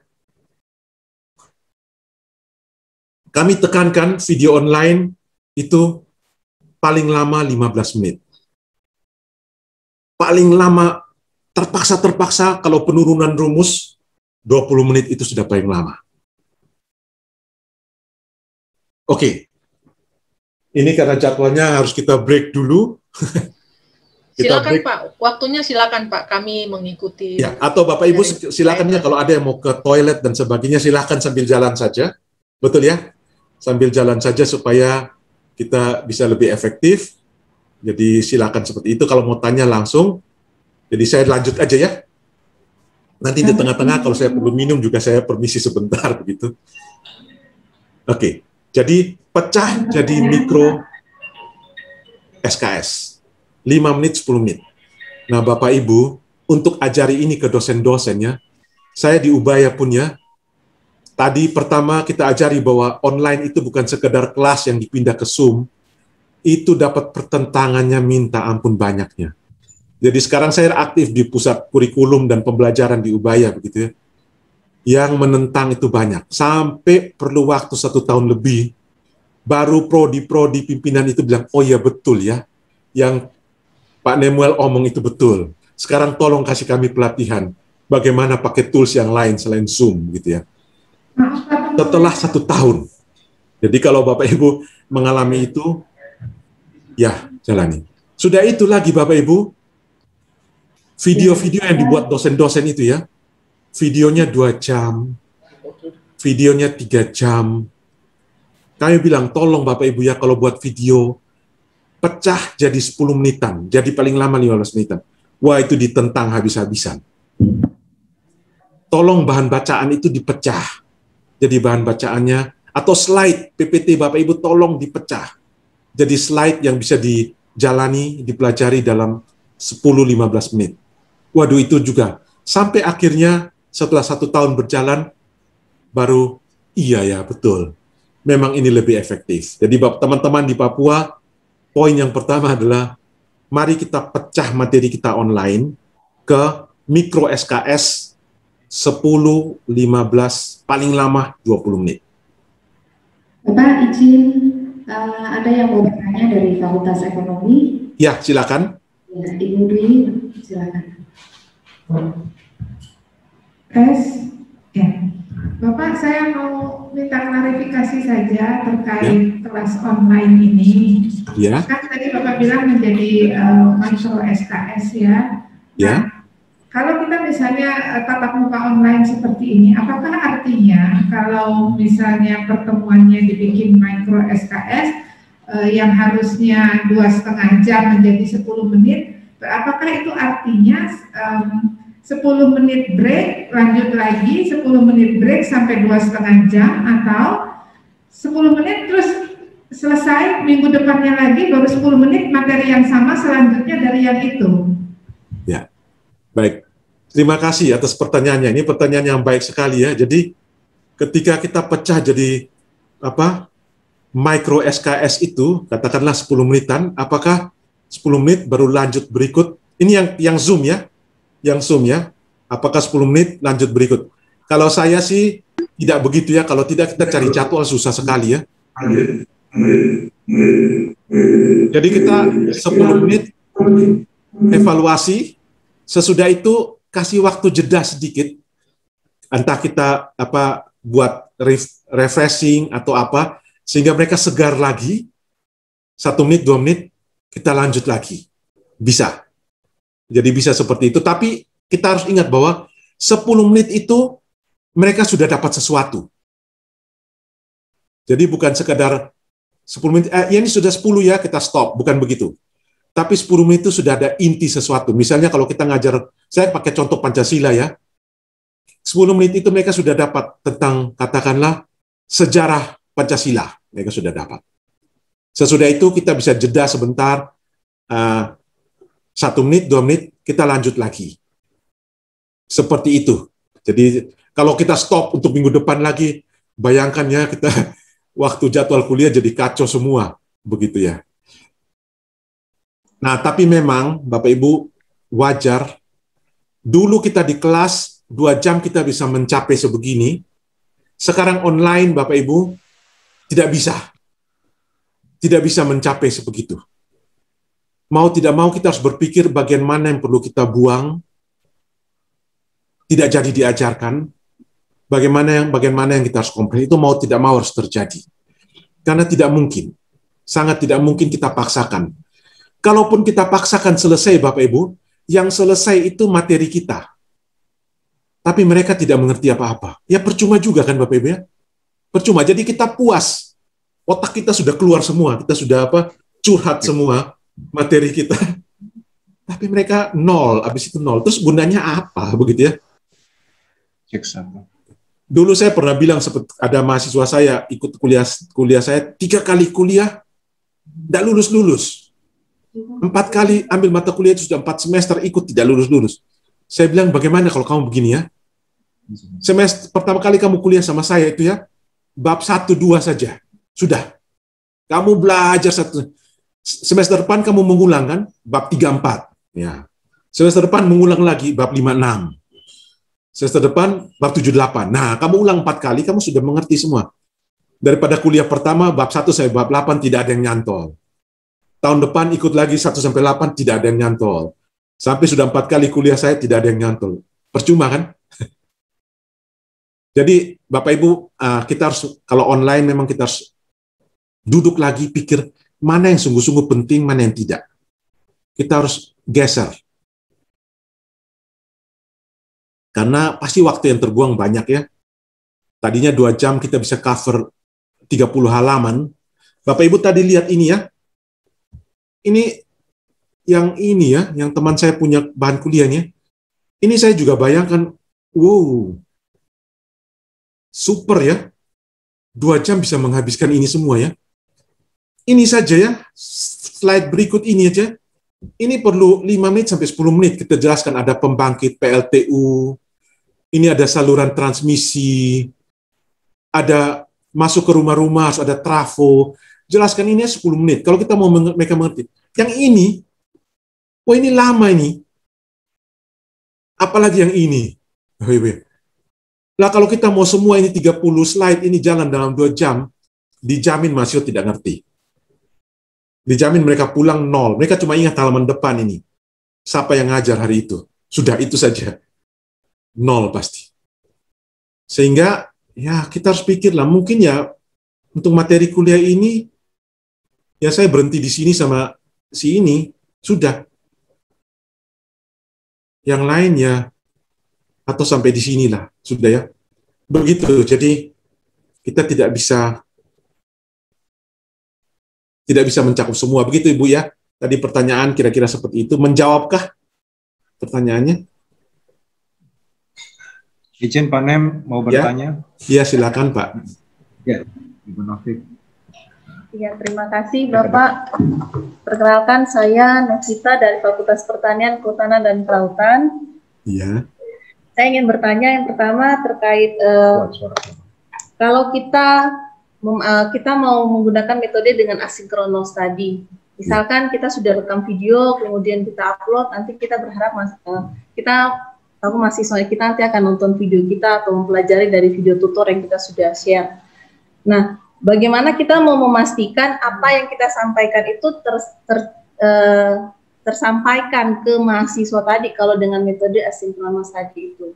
Yang pertama. Kemudian yang kedua, untuk mikro SKS tadi kan Bapak bilang itu untuk metode di kuliah online sebaiknya menggunakan mikro SKS. Ya. Nah, ini pengalaman yang kalau kita tatap muka saja, kita lagi sembari menjelaskan, kemudian kita bertanya, ada yang kurang mengerti atau kita kasih ini kira-kira apa? Feedbacknya mahasiswa di sini rata-rata diam, freeze gitu, tidak memberikan feedback. Kemudian kalau seandainya di online, kemudian kita mikro SKS, misal kita pakai quizzes atau kita pakai Kahoot untuk kita men-trigger mereka, apakah itu bisa supaya, maksudnya jadi media pembelajarannya itu kita kemas supaya walaupun mungkin makan waktunya jadi agak lebih lama, Pak. Demikian, mungkin Bapak bisa share pengalaman Bapak. Terima kasih, Pak. Ya, baik. Terima kasih, Bu, atas pertanyaannya. Ya, ini penting ya. Jadi pertama, asinkron, kalau katakanlah kita pakai video, bagaimana kita bisa yakinkan bahwa mereka mengerti? Salah satu yang saya pakai adalah saya punya video sekitar 15-20 menit, 10-15-20 menit gitu. Setelah tiap video, saya memberikan kuis singkat, 5 soal, 10 soal, paling banyak 10, biasanya sekitar 5 soal, yang mereka harus jawab. Nah, karena kami punya LMS ya, seperti tadi ya, Bapak Ibu ya, LMS seperti tadi itu, namanya Moodle, ya mungkin akan dipakai itu juga ya, saya tidak tahu Pak Efraim rencananya bagaimana. Kalau pakai Moodle kita bisa kasih soal dan mereka disuruh jawab di situ. Nah, jangan kasih soal yang sulit sekali. Yang sulit sehingga mereka tidak bisa menjawab. Jangan Bapak Ibu ya. Kasih sesuatu soal yang kira-kira mereka bisa menjawab itu. Jadi kita menjaga motivasi mereka. Bayangkan ya, kasih materi mereka jawab salah semua, 0 gitu ya. Mereka coba lagi lihat video, kerjakan lagi, 0 lagi. Kira-kira motivasi mereka terbangun atau lama-lama mereka tinggalkan kita gitu ya. Kita berikan soalnya seperti tadi contohnya ya, Pancasila begitu ya. Bedanya di sila berapa? Ya semua orang juga tidak pakai mikir sebenarnya sudah tahu lah beda di sila 1 begitu ya. Tapi dengan itu ya mereka kita berikan motivasi, mereka oh saya tahu ya, saya kok pintar ya begitu ya. Mereka jadi punya motivasi. Jadi begitu cara salah satu adalah setelah video-video singkat itu kita berikan soal. Nah, teknologi bisa macam-macam. Saya kadang-kadang pakai WhatsApp saja. Silakan kalian kirim jawabannya di WhatsApp. Saya biasanya minta mereka, ya memang agak sedikit jadi rumit ya, karena mereka kirim japri, saya minta. Karena supaya mereka tidak lihat jawaban temannya. Jadi saya kasih soal satu, di bagian akhir video, kemudian mereka kirim japri ke saya jawabannya dia. Begitu. Nah, mungkin mereka contoh-contohan, mungkin juga mereka tanya temannya, tapi ya itu salah satu yang bisa. Kalau pakai yang LMS tadi ya, itu kita bisa random soalnya. Jadi soalnya bisa random sehingga jawabannya bisa beda-beda. Mereka tidak tahu mereka dapat pertanyaan apa, temannya dapat pertanyaan apa. Jadi mereka akan hati-hati tanya temannya. Seperti itu. Nah, pertanyaan yang kedua adalah, oh ya, di kelas. Di kelas maupun lewat Zoom juga saya biasanya pakai itu juga. Saya pakai chat room-nya Zoom, saya kasih pertanyaan, silakan tulis jawabannya. Terus saya bilang, ini saya akan capture loh ya. Jadi siapa-siapa yang jawab akan ada bonus nilainya gitu. Nah, mereka berlomba-lomba untuk menjawab. Atau silakan ajukan pertanyaan. Setiap orang ajukan pertanyaan yang unik tentang materi yang sudah disampaikan. Jadi kalau kita pancing mereka membuat pertanyaan, paling tidak mereka harus mengerti materi itu apa kan ya.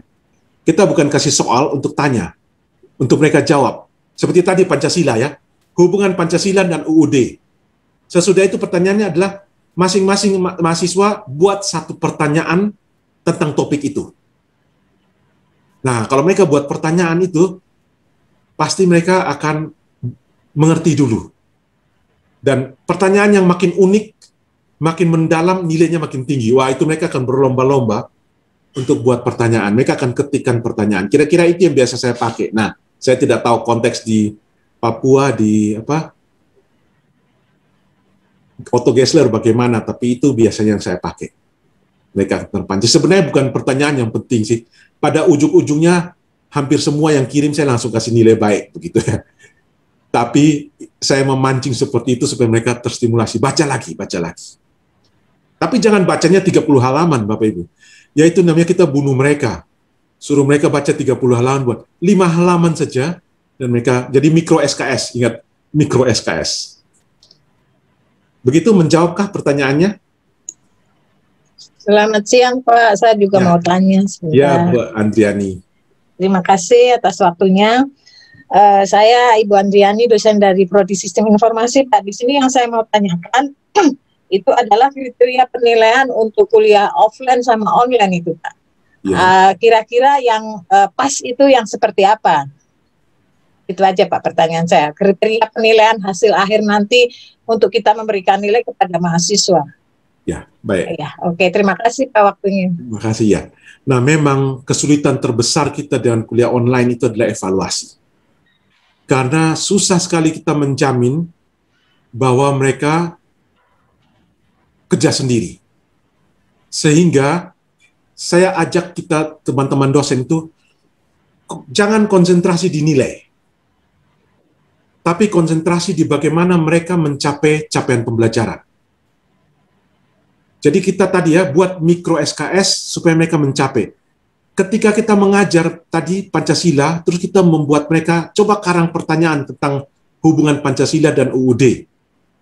Dari pertanyaan-pertanyaan itu ya, kita sudah bisa tahu bahwa, oh, mahasiswa saya lumayan. Mereka bisa lihat lebih dalam.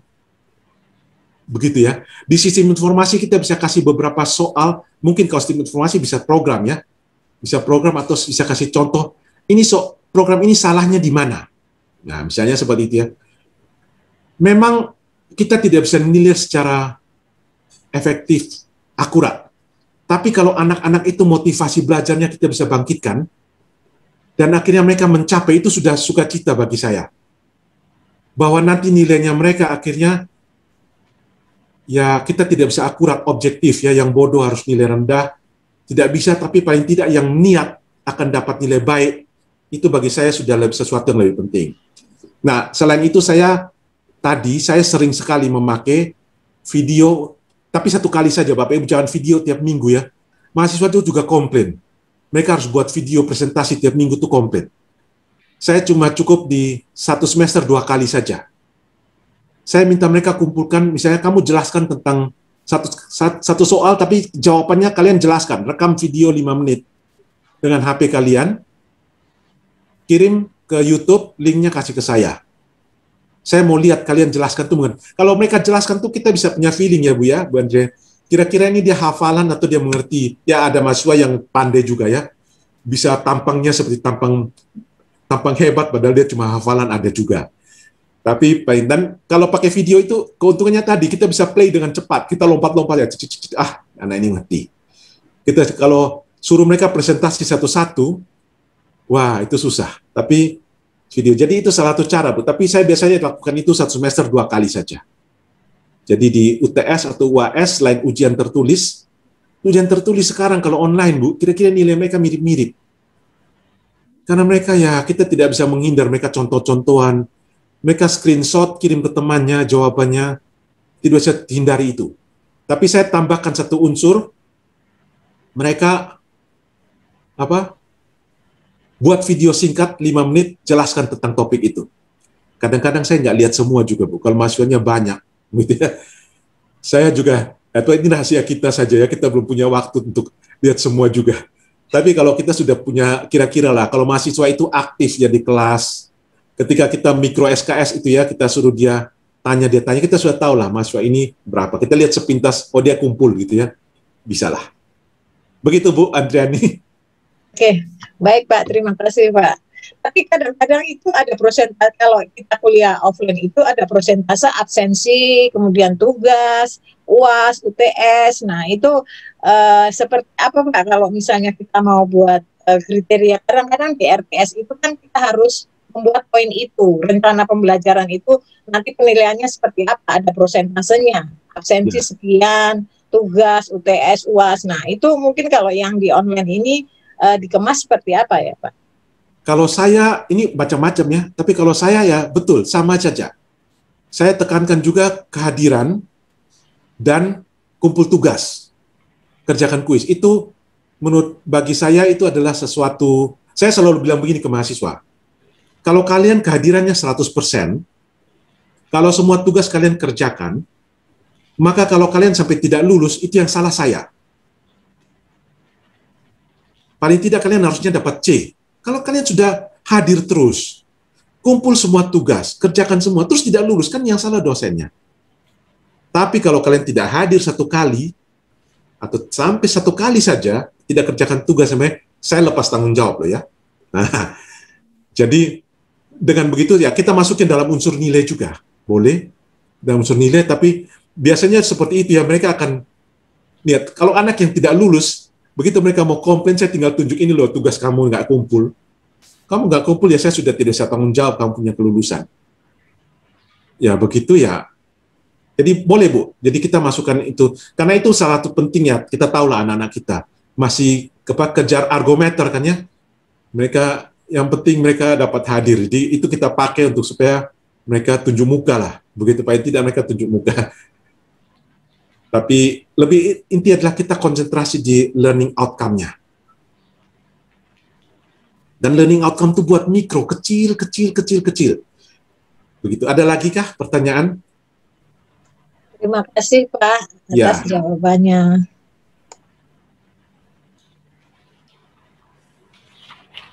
Saya akan tunjukkan sedikit, mungkin ini saya tidak terlalu senang dokumentasi RPS yang rumit. Bapak Ibu suka buat RPS ya?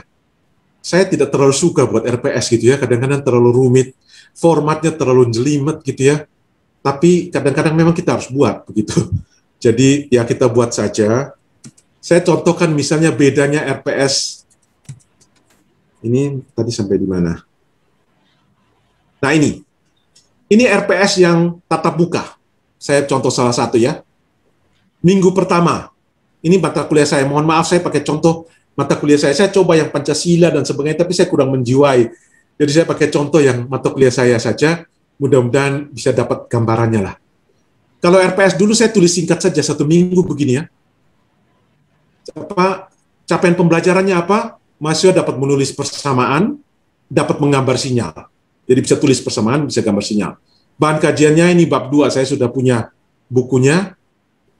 Kemudian metodenya saya penjelasan, diskusi, latihan soal, 2 kali 50 menit. Nanti saya akan evaluasi di mana di soal UTS. Ada satu soal UTS untuk ini. Intinya mahasiswa dapat tulis persamaan. Jadi kalau saya kasih gambar, mereka bisa tulis persamaannya. Saya kasih persamaan, mereka bisa gambar. Ini yang offline. Kalau online jadinya bagaimana? Online jadinya begini, Bapak. Ini minggu pertama. Jadi saya pecah-pecah dia, 10 menit, 5 menit, 10 menit, 5 menit, 10 menit, 5 menit. Yang ini cuma gambar saja. Saya kasih gambar sinyal, ada yang sinus, ada yang kosinus. Saya jelaskan sedikit, saya berharap mereka bisa bedakan. Lihat gambar saya, lihat gambar saja mereka tahu, oh itu sinus Pak. Lihat gambar saya mereka tahu, oh itu kosinus. Itu saja sudah makan waktu 15 menit. 10 menit saya jelaskan pakai video, saya kasih soal kira-kira 5 menit mereka evaluasi. Kemudian yang kedua, saya buat video lagi. Untuk dari gambar, bagaimana kita bisa tahu amplitudonya. Evaluasi lagi. Begitu terus, sampai akhirnya 100 menit itu dipecah jadi seperti ini. Capek ya Bapak Ibu ya. Aduh, tulis RPS aja sudah susah. Ini 1 minggu di urai-urai jadi mikro SKS lagi ya. Ya, silakan. Mau ditulis, kalau tidak ditulis juga, saya tidak tahu. Kalau di tempat saya, yang penting PowerPoint kita itu kita pecah. Jadi PowerPoint atau PDF kita yang tadinya 3 jam, kita pecah jadi 10 menit, 10 menit, 10 menit, 10 menit, jadi mikro SKS itu. Dan tiap mikro SKS itu kita jadikan video, atau kita jadikan materi Zoom, atau kita jadikan bahan bacaan untuk online.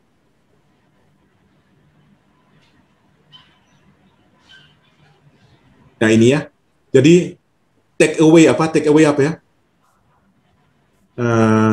Poin kedua yang kita dapat hari ini. Jadi poin pertama tadi adalah kuliah online itu bukan kuliah offline yang dibawa ke Zoom, bukan. Tapi perencanaannya harus beda. Take away yang kedua adalah granular atau mikro SKS. Bapak Ibu pegang dua ini saja, itu sudah keseluruhan konsep daripada online learning. Dengan mikro SKS kita bisa jaga motivasi. Dengan mikro SKS kita bisa konsentrasi pada capaian. Jadi tiap mikro SKS capaiannya tercapai. Tiap mikro capaiannya tercapai. Mahasiswa juga semangat. Karena 10 menit dia sudah pintar. Dia rasa, saya pintar ya. 10 menit lagi saya pintar. Motivasinya ada terus. Daripada kita kasih panjang. Waduh, ini orang ini maksudnya apa sih? Bapak guru ini maksud apa sih? Omong terus. Kok Bapak guru senang, omong makin lama makin semangat, kita makin lama makin lemas. Begitu ya. Keuntungan lain dari mikro SKS apa? Kalau dia tidak mengerti sesuatu, Bapak Ibu saya kembali ke slide ini ya. Ya ini. Bayangkan kalau ini video 2 jam. Dia lupa satu saja di tengah-tengah. Dia mau cari materi itu lagi gimana? Harus video itu jalankan ulang dari pertama sampai akhir ya. Atau dia harus geser-geser video maju mundur untuk ketemu. Sulit ketemunya. Kalau kita sudah pecah-pecah seperti ini, video yang 10 menit, dia bisa tahu langsung, oh ya saya lupa yang saya tidak mengerti yang ini. Oh itu video yang nomor 3. Langsung tahu. Atau kalau bahan bacaan tadi, bahan bacaan yang ini, dia bisa langsung pergi, oh ya yang ini. Langsung buka yang ini saja. Daripada yang ini dia buka, terus ini kalau 30 halaman masih mending ya. Kalau kita kasih yang 100 halaman, cari lagi nggak ketemu. Kalau kita sudah pecah-pecah seperti ini, mahasiswa lupa sesuatu, dia bisa kembali dengan gampang. Nah, sekaligus kalau ujian dia mau nyontek juga jadi gampang begitu ya. Dia bisa lari cepat ke mana tempatnya. Tapi ya kalau prinsip saya ya, sudahlah. Tidak baik nyontek sih. Tapi kalau mahasiswa itu kita kasih ujian terus dia nyontek lagi, terus akhirnya dia bisa jawab dengan benar. Paling tidak dia jadi mengerti. Dia tahu jawabannya benar. Walaupun attitude-nya tidak baik dia nyontek ya. Tapi paling tidak dia jadi ingat, oh iya. Misalnya tadi ya, dia lupa yang beda sila berapa. Ini ujian nih. Yang beda antara Piagam Jakarta dan UUD sila berapa ya. Terus dia nyontek lagi buka, ya sila 1 sih ya. Ya tidak baik sih dia nyontek ya. Dia dapat nilai dari hasil nyontek. Tapi ada bagusnya adalah dia ingat sila 1. Mungkin sampai kapan-kapan dia jadi ingat itu sila 1 yang berbeda. Begitu ya. Jadi kita rugi satu sisi mereka nyontek, tapi di sisi lain dia jadi mengerti. Itu Bapak Ibu yang mana tadi? Poin yang penting ini. Oke. Nah, kita masih punya waktu. Kita break dulu sebentar. Ada sesi 2-nya adalah biasanya saya mau Bapak Ibu coba ambil satu materi Bapak Ibu. Satu PPT, satu seri PPT yang Bapak Ibu biasa pakai untuk mengajar. Kemudian bagi itu dalam segmen-segmen 10-15 menit. Terus nanti mungkin saya minta volunteer 1-2 orang untuk coba presentasikan, kita beri masukan bersama-sama. Kira-kira pembagiannya sudah tepat atau tidak? Bapak Ibu sudah dapat gambaran atau tidak? Kira-kira begitu ya? Oke, jadi sesi ini sesi kita, kalau workshop itu kan ada work, ada shop-nya begitu ya. Ada yang kerja, ada yang belanja-belanja begitu. Bukan workshop itu kan bukan cuma satu materi saya sampaikan, tapi kita kerja juga. Boleh ya? Ya, boleh Pak. Boleh. Kita butuh waktu berapa jam? Setengah jam mungkin? Cukup? Coba setengah jam, ambil satu materi kuliah Bapak Ibu supaya agak hot gitu, jangan ambil yang pendek ya. Ambil kira-kira PPT Bapak Ibu yang agak panjang begitu ya, untuk 2 SKS yang agak panjang. Terus coba dibagi-bagi PPT berapa sampai PPT berapa jadi mikro SKS. Kemudian tentukan ini capaiannya apa. Terus pikirkan, saya akan kasih soal apa? 3-5 soal aja per mikro SKS. Ini soal evaluasinya ini. Soal evaluasinya ini. Soal bisa simpel-simpel saja Bapak Ibu ya. Benar salah atau pilihan ganda atau jawaban singkat begitu saja. Jangan soal turunkan rumus begitu ya. Jangan terlalu rumit. Oke ya. Kita ini jam 11 ini ya. Jadi 30 menit ya bisa ya, Bu. Sambil itu kalau ada pertanyaan bisa tanya juga ya. Kita kira-kira sampai 11.30, kemudian ada 30 menit mungkin 1-2 teman bisa presentasikan dan kita bisa sama-sama kasih masukan. Ya, silakan Bapak Ibu sekalian. Mau kerja masing-masing atau mau bersama-sama menggarap salah satu orang punya boleh. Silakan dibagi-bagi saja. Ya, bagaimana Bapak Ibu? Kita bisa lanjutkah? Sudah siapkah? Izin Pak Nem, masih proses. Oh ya, silakan.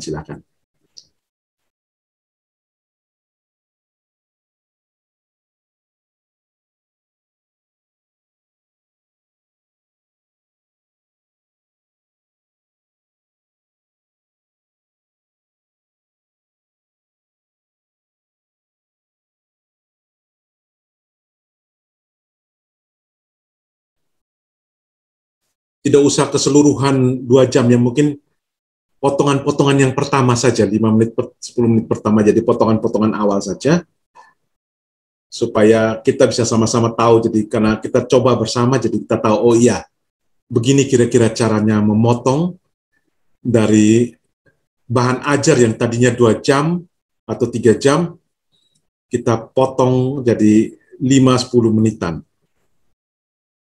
Buat yang potongan-potongan awal saja, potongan pertama saja atau kedua saja.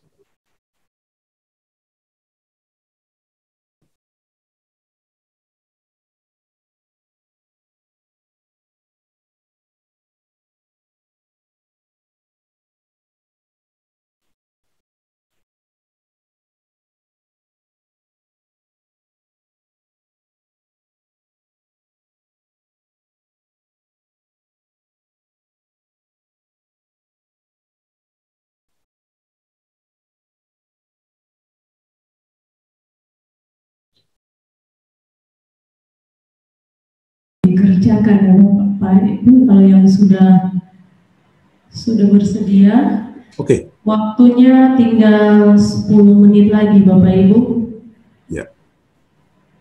Waktunya tinggal 10 menit lagi, nanti langsung teknisnya dikumpulkan ke host masing-masing ruangan. Nanti mungkin tidak bisa semua akan presentasi, jadi 1-2 saja. Sekalian kita lihat sama-sama dan kita coba evaluasi sama-sama. Jangan takut salah ya Bapak Ibu ya. Iya Bapak Ibu, waktu kita di sini sudah jam 11.32, 10 menit lagi berarti jam 11, berapa ya, 4.42 harus dikumpulkan.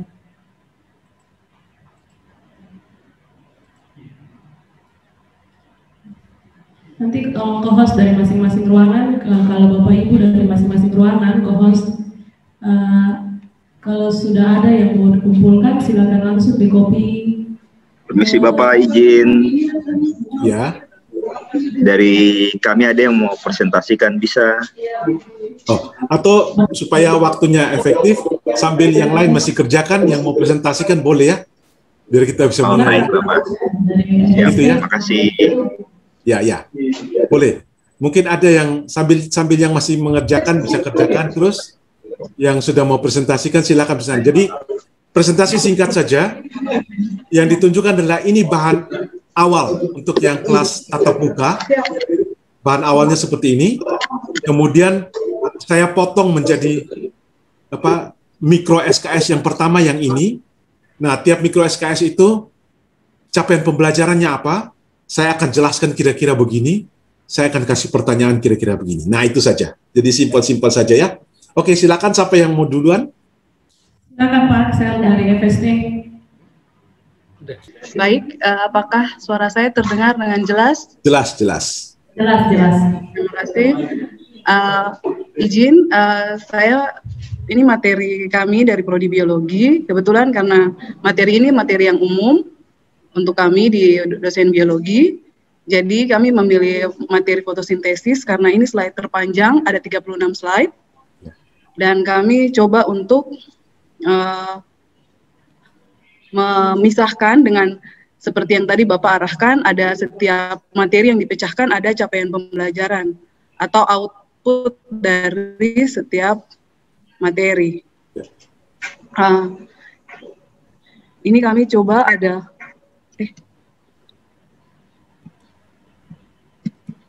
ini 4 slide yang kami potong. Ini potongan pertama. Mungkin capaian pembelajarannya yang bisa kami sampaikan yaitu ada 3, karena ini materinya tentang kloroplas, fotosintesis atau organ dari daun dengan struktur yang fungsinya beda-beda untuk setiap fotosintesis. Jadi potongan pertama itu untuk capaiannya adalah mahasiswa dapat membedakan struktur dari kloroplas. Yang kedua, mahasiswa dapat menjelaskan fungsi dari struktur kloroplas.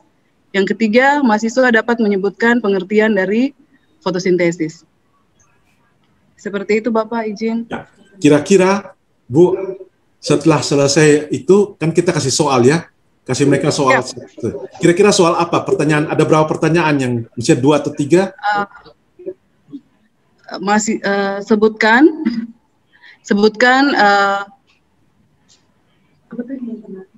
Sebutkan struktur yang terdapat pada kloroplas. Ya. Beserta fungsinya. Ya. Betul. Ya, bisa begitu ya. Atau bisa juga gambar ini kita taruh lagi, terus kita hilangkan beberapa label, tanya itu apa, begitu ya, misalnya kloroplat. Jadi kita cuma memancing mereka supaya mereka lihat lagi, supaya mereka jadi bisa juga. Ada lagi pertanyaan lain, saya kan ada 3 CP, ada 3 CP yang minimum 3 pertanyaan lah, begitu ya? Siap, baik Pak. Ya. Oke, teman-teman lain ada masukan? Terima kasih banyak Pak. Ya, dari rekan-rekan lain mungkin ada masukan atau pertanyaan untuk Bu siapa ini, Ibu dengan Ibu Beatrix siapa? Pak. Ibu Beatrix. Ibu Beatrix ada yang mau tanya atau beri masukan, kira-kira cukup ya? 5 CP ini cukup bagus ya Bu Beatrix memotongnya. Waktu saya di Ubaya sendiri, saya buat pelatihan ini ya, teman-teman tuh susah sekali untuk motong. Mereka masih tidak rela untuk memotong. Itu ada yang tidak bisa dapat sampai tetap dapatnya tuh 15 slide. Waktu dijalankan jadinya setengah jam. Waktu betul-betul, karena kami kalau di Ubaya kami betul-betul sampai buat rekamannya. Jadi lagi 15 menit. Susah sekali, hati itu tidak rela untuk motong jadi pendek-pendek. Jadi ini bagus ya. Oke. Mungkin terima kasih Bu Beatrix. Siap Pak, terima kasih juga. Bagus ya. Ada rekan yang lain? Izin Pak, kami dari FPKK. Ya, silakan Pak. Dipresentasikan oleh teman saya, Pak Paul. Baik, Pak Nemuel, terima kasih atas waktunya dan saya berterima kasih juga karena kegiatan ini sangat bagus buat kami. Apa yang menjadi tantangan dari kami di kampus tadi sudah banyak didiskusikan. Menarik sekali. Memang mahasiswa kami sebagian besar apa yang tadi dikatakan oleh Ibu WD1 kita, Ibu Rufi Chandro, bahwa memang mereka dengan sistem pembelajaran online begini kebanyakan diam. Jadi Pak almarhum Ruri katakan tak selamanya diam itu emas ya, mereka mungkin pakai kalimat itu. Ya, saya lanjut saja. Baik, untuk kami melalui presentasi ini kebetulan saya pegang mata kuliah manajemen pengolahan das, Pak Nemuel. Ya. Tadi dari slide yang begitu panjang, ada sekitar lebih dari 20 slide atau 18 sampai 20 slide. Ini kami bisa sedikit meringkas dari hasil diskusi tadi. Yaitu yang pertama memang capaiannya yang pertama bab 1, ini kebetulan saya ambil dari bab 1 Pak Nemuel. Yeah. Capaiannya untuk melihat bagaimana sejauh mana mahasiswa mengerti atau memahami tentang pengertian daerah aliran sungai itu. Dan yang kedua tentang bagaimana mereka mengerti tentang konsep atau siklus daur hidrologi. Baik, dari beberapa slide itu kami sudah edit atau potong, jadi sudah tinggal beberapa saja. Yang pertama ini, jadi mungkin kita kami start dari apa itu DAS dengan menunjukkan gambar, kemudian beberapa pengertian definisi kami sudah cut, kemudian kita 2004 tentang daerah aliran sungai itu. Kemudian next, apa itu kami jelaskan dengan sedikit dengan gambar untuk memberikan pengertian kepada mahasiswa untuk mengerti bahwa sebenarnya ini terkait dengan input dan output. Jadi inputnya sebenarnya adalah iklim dan lingkungan terkait dengan air hujan dan sebagainya. Kemudian outputnya dari ini adalah air atau sedimen yang dikeluarkan. Jadi bagaimana memberikan pengertian terhadap mahasiswa tentang konsep DAS itu. Kemudian yang berikut adalah bahwa pengertian DAS itu diperlihatkan dengan gambar ini, bahwa ada satu daerah tangkapan air yang dari hulu sampai hilir merupakan wilayah tangkapan hujan yang merupakan wilayah DAS dari hulu sampai hilir. Jadi secara keseluruhan diperlihatkan dengan gambar. Karena selama ini orang punya pemahaman DAS itu cuman bantaran sungai, tetapi tidak, bahwa dari hulu sampai hilir merupakan satu kesatuan ekosistem.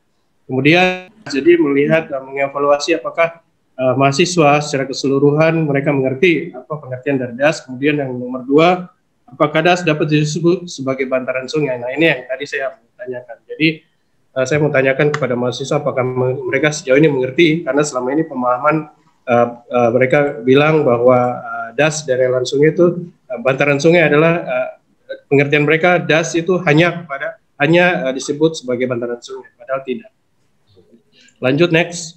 Kemudian ini sedikit tentang konsep DAS itu, bahwa DAS terbagi secara ekologis memang melewati batas administrasi, yaitu batas kabupaten kota dan sebagainya, provinsi, kabupaten, dan batas negara. Jadi aliran sungai itu melewati batas-batas administrasi, itu yang kami mau jelaskan. Kemudian next. Kemudian DAS mendukung sistem seperti sistem pelerengan, sistem aliran, dan subsistem tata guna lain dan sebagainya. Next. Evaluasi 2, kita melihat mahasiswa sejauh mana mereka mengerti apa batasan wilayah DAS. Kemudian yang kedua, mereka pertanyaan kepada mereka coba sebutkan 2 metode yang digunakan untuk pembagian di DAS. Kemudian next, pengertian tentang daur hidrologi, karena capaian pembelajaran di bab pertama adalah tentang pengertian, kemudian yang kedua tentang konsep dari daur hidrologi itu sendiri, karena ini mereka merupakan bagian dari pembelajaran daerah aliran sungai. Yaitu tadi sudah banyak slide yang kami potong, kemudian kami hanya tampilkan gambar. Next. Kedua, gambar ini dijelaskan bagaimana sistem atau siklus hidrologi itu. Next. Kemudian kemudian evaluasi 3, saya mau menanyakan kepada mahasiswa, mereka bisa menjelaskan siklus hidrologi menurut pemahaman mereka. Kemudian yang kedua, sebutkan unsur-unsur yang terdapat dalam siklus hidrologi, karena saya tadi sudah jelaskan dari 2 gambar itu saya mau jelaskan unsur-unsur yang merupakan bagian penting dari siklus hidrologi itu sendiri atau daur hidrologi. Oke, saya pikir mungkin sampai di situ Pak Nem. Terima kasih banyak, saya luar biasa ini ya, rekan-rekan bisa dengan cepat menangkap, bahkan bukan cuma memotong ya, tapi sudah bisa menseleksi slide-slide mana yang tidak perlu, mana yang perlu. Jadi saya cukup kagum ya, jadi kita cepat bisa dapat tangkap intinya, yaitu bagaimana kita bergeser dari SKS yang 50 menit ke mikro SKS yang sekitar 10 sampai 15-20 menit. Luar biasa. Jadi saya salut teman-teman ini cukup cepat. Saya yakin idenya tertangkap dengan baik, dan dari tadi pemaparan itu sangat bagus pertanyaan-pertanyaan yang diungkapkan. Jadi intinya gini, kalau kita mau sebut capaian pembelajarannya apa, paling gampang ditanya, kalau kita mau buat pertanyaan, kasih pertanyaan apa? Kalau kita mau tahu mahasiswa sudah mengerti tentang itu, kasih pertanyaan apa? Itu nanti akan keluar tentang capaian pembelajaran. Jadi tadi Pak, siapa itu tadi Pak? Maaf. Jelas ya. Misalnya poin yang ditekankan adalah DAS itu bukan cuma sungainya saja, tapi DAS itu adalah keseluruhan ekosistem.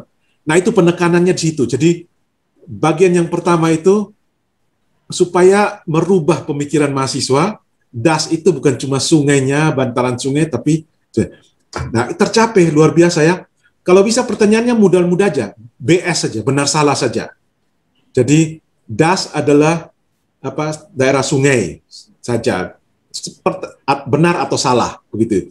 Dengan itu saja kita sudah menekankan ulang. Jadi inti pertanyaan itu adalah kita mau supaya mahasiswa ingat, oh ini toh yang dimaksudkan ya, bahwa supaya saya mengerti DAS itu bukan cuma sungainya, tapi DAS itu keseluruhan ekosistem yang terkait dengan sungai.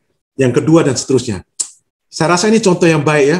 Jadi dengan cara seperti ini kita sudah bisa putus-putus pendek-pendek, mahasiswa jelas mau belajar apa. Dan mereka jadi jelas mengerti apa, kita pun juga enak mengajarnya. Begitu ya. Oke, ada masukan dari yang lain? Ya, Bapak Ibu sekalian, waktu selanjutnya untuk ruangan yang belum presentasi, ruangan Fakultas Ekonomi. Silakan. Dari Fakultas Ekonomi, silakan perwakilan satu orang.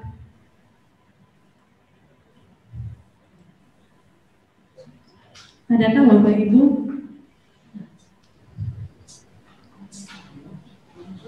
Ibu Ira.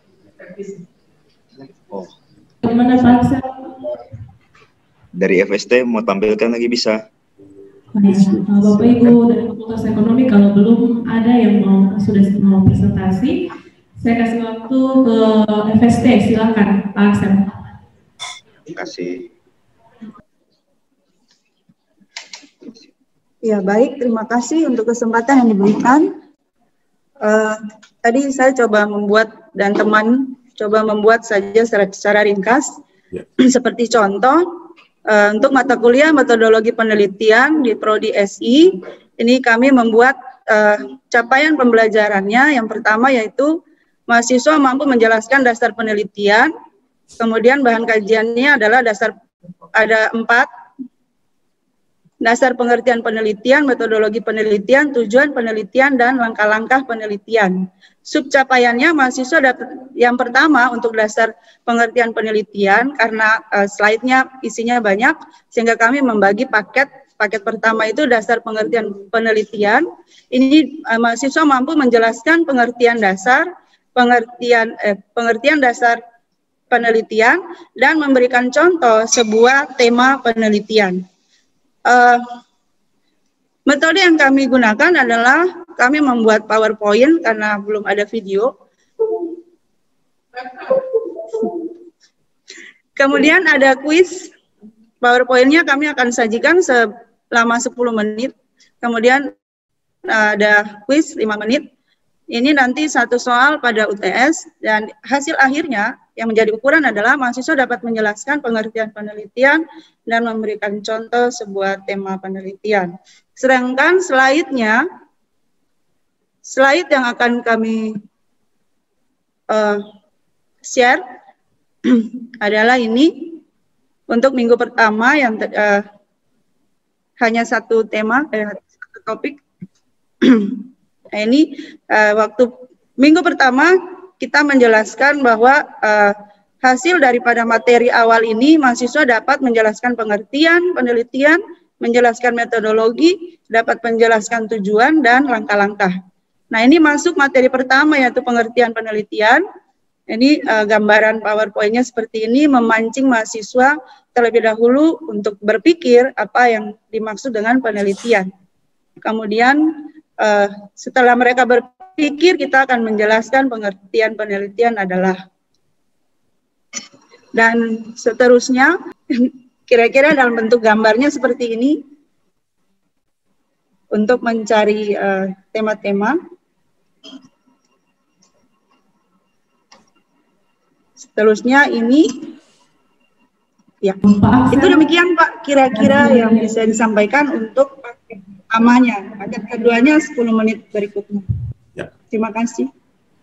Terima kasih Bu. Ya, jadi sekali lagi saya senang karena teman-teman menangkap penekanan yang saya mau pada hari ini adalah kita bisa pecah atas yang pendek-pendek, dan pecah bukan sekedar potong, tapi kita potong pada saat ada inti yang kita berikan. Jadi ada capaiannya dan ada evaluasi. Jadi ini tercapai ya. Jadi contohnya seperti ini. Nanti tinggal dipikirkan pertanyaannya karena ini pertanyaan formatif. Kuis ini kuis formatif ya. Jadi kuis untuk kita memancing supaya mereka berpikir saja. Jadi jangan terlalu susah, jangan terlalu rumit, tapi juga jangan terlalu tidak ada artinya begitu ya. Jadi biasanya saya pakai pilihan ganda atau benar salah. Jadi seperti itu aja. Jadi kalau mungkin contoh tema penelitian, kalau kita minta mereka ketikkan tema penelitian, mungkin 5 menit mereka belum terpikir ya. Coba tuliskan salah satu contoh tema. Kita mungkin kasih contoh, ini apakah ini tema penelitian atau tidak. Di antara pilihan A, B, C, mana yang bukan tema penelitian, misalnya seperti itu, atau jenis penelitian dan sebagainya. Oke, sangat bagus Bapak Ibu. Jadi seperti ini. Terima kasih banyak atas kecepatan Bapak Ibu semua dalam menangkap ini ya, untuk bisa memotong-motong dalam mikro SKS ini. Ada yang lain? Yang izin dari Fakultas Ekonomi, Pak Philips, silakan. Ya. Ini ketua panitia nih Pak Nem, ini ketua panitia. Yang mana belum kelihatan? Pak Philip, kameranya bisa minta maaf Pak Nem mau lihat ketua panitia. Kalau ketua panitia kan. Ya, saya akan mencoba untuk menyampaikan mikro SKS yang saya pilih dia di dalam rencana pembelajaran semester dan materi kuliah yang untuk satu materi, satu pokok pembahasan yang terdiri dari beberapa capaian pembelajaran. Ini bisa diambilkan. Ini adalah RPS dari mata kuliah yang saya asuh atau pegang adalah metode penelitian akuntansi yang terdiri dari beberapa materi yang tersebar atau terdistribusi dalam 14 kali pertemuan. Khusus untuk pertemuan keempat, ini menekankan pada capaian pembelajaran mata kuliah yang terdiri dari 7 sub capaian pembelajaran mata kuliah. Di sini ingin atau yang diharapkan adalah mahasiswa mampu untuk menemukan atau mempelajari atau menemukan fenomena, dan dari fenomena yang ada bisa menentukan atau menemukan masalah penelitian. Karena kalau di dalam penelitian, kalau tidak ada masalah, untuk apa kita lakukan penelitian, melakukan sebuah penelitian. Sehingga ini adalah bagian yang sangat sulit dan sangat krusial, dan saya pikir rekan-rekan atau teman-teman dosen juga ketika waktu masih kuliah S1 atau S2, salah satu hal yang kita ingin untuk menemukan itu di dalam sebuah penelitian adalah apa yang ingin diteliti, masalah apa yang ingin diteliti. Sehingga ini yang saya ingin untuk mahasiswa mampu untuk menemukan masalah penelitian, sehingga itu dapat dirumuskan di dalam rumusan masalah dan selanjutnya akan diselesaikan dengan pendekatan teoritis dan juga metode penelitian yang digunakan. Ada 7 sub CP, itu yang pertama diharapkan mahasiswa mampu menjelaskan fenomena dan mampu membaca fenomena yang ada. Yang kedua, dari fenomena yang ada, mahasiswa bisa mampu untuk menemukan apa masalah yang bisa diteliti. Yang ketiga adalah mahasiswa mampu menjelaskan kira-kira tipe-tipe masalah penelitian itu seperti apa. Yang keempat adalah kriteria masalah penelitian. Karena kadang mahasiswa atau waktu kita mahasiswa dulu, kita cuma berpikir kita cari data dulu. Dari data baru nanti kita lihat apa masalahnya. Sedangkan kalau yang benar kan dari fenomena, kira-kira apa masalahnya baru kita mencari data. Sehingga data pendukung awal itu menjadi hal yang penting untuk kita membuat rumusan masalah. Nah, dari kriteria masalah yang ada, barulah kita atau mahasiswa diharapkan mampu menjelaskan atau membuat rumusan masalah dan juga capaian pembelajaran yang ingin saya harapkan dari mahasiswa adalah mahasiswa bisa mampu untuk membedakan antara hal-hal yang sebenarnya itu menjadi sebuah kesalahan di dalam mencari sebuah masalah penelitian. Nah, sehingga dibuat di dalam materi PPT, mungkin bisa ditampilkan. Di slide berikut, ya, ini terkait pertemuan keempat masalah penelitian.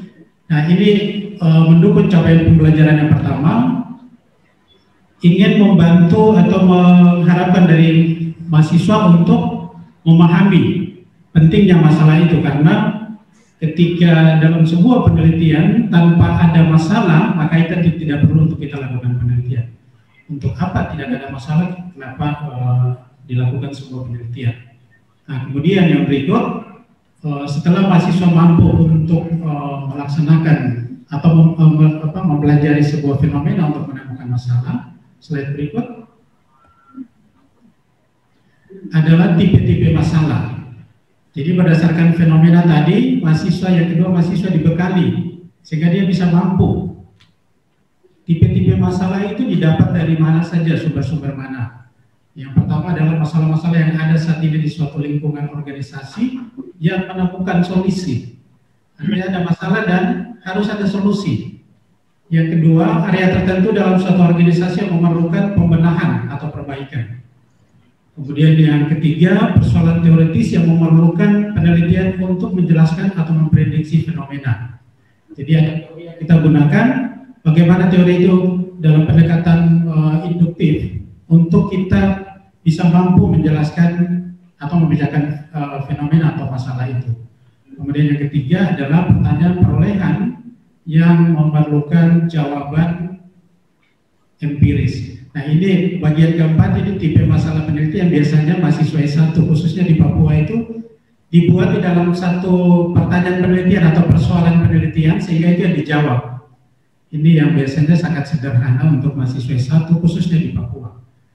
Sehingga ini adalah satu slide yang dibuat dalam satu topik besar yaitu masalah penelitian, dan saya bagi di dalam mikro SKS. Demikian Pak Nemel, dan untuk soal terkait dengan capaian pembelajaran, mungkin bisa balik ke Word-nya tadi. Untuk soal, untuk evaluasi yang pertama terkait dengan capaian pembelajaran yang pertama, bagaimana menemukan masalah.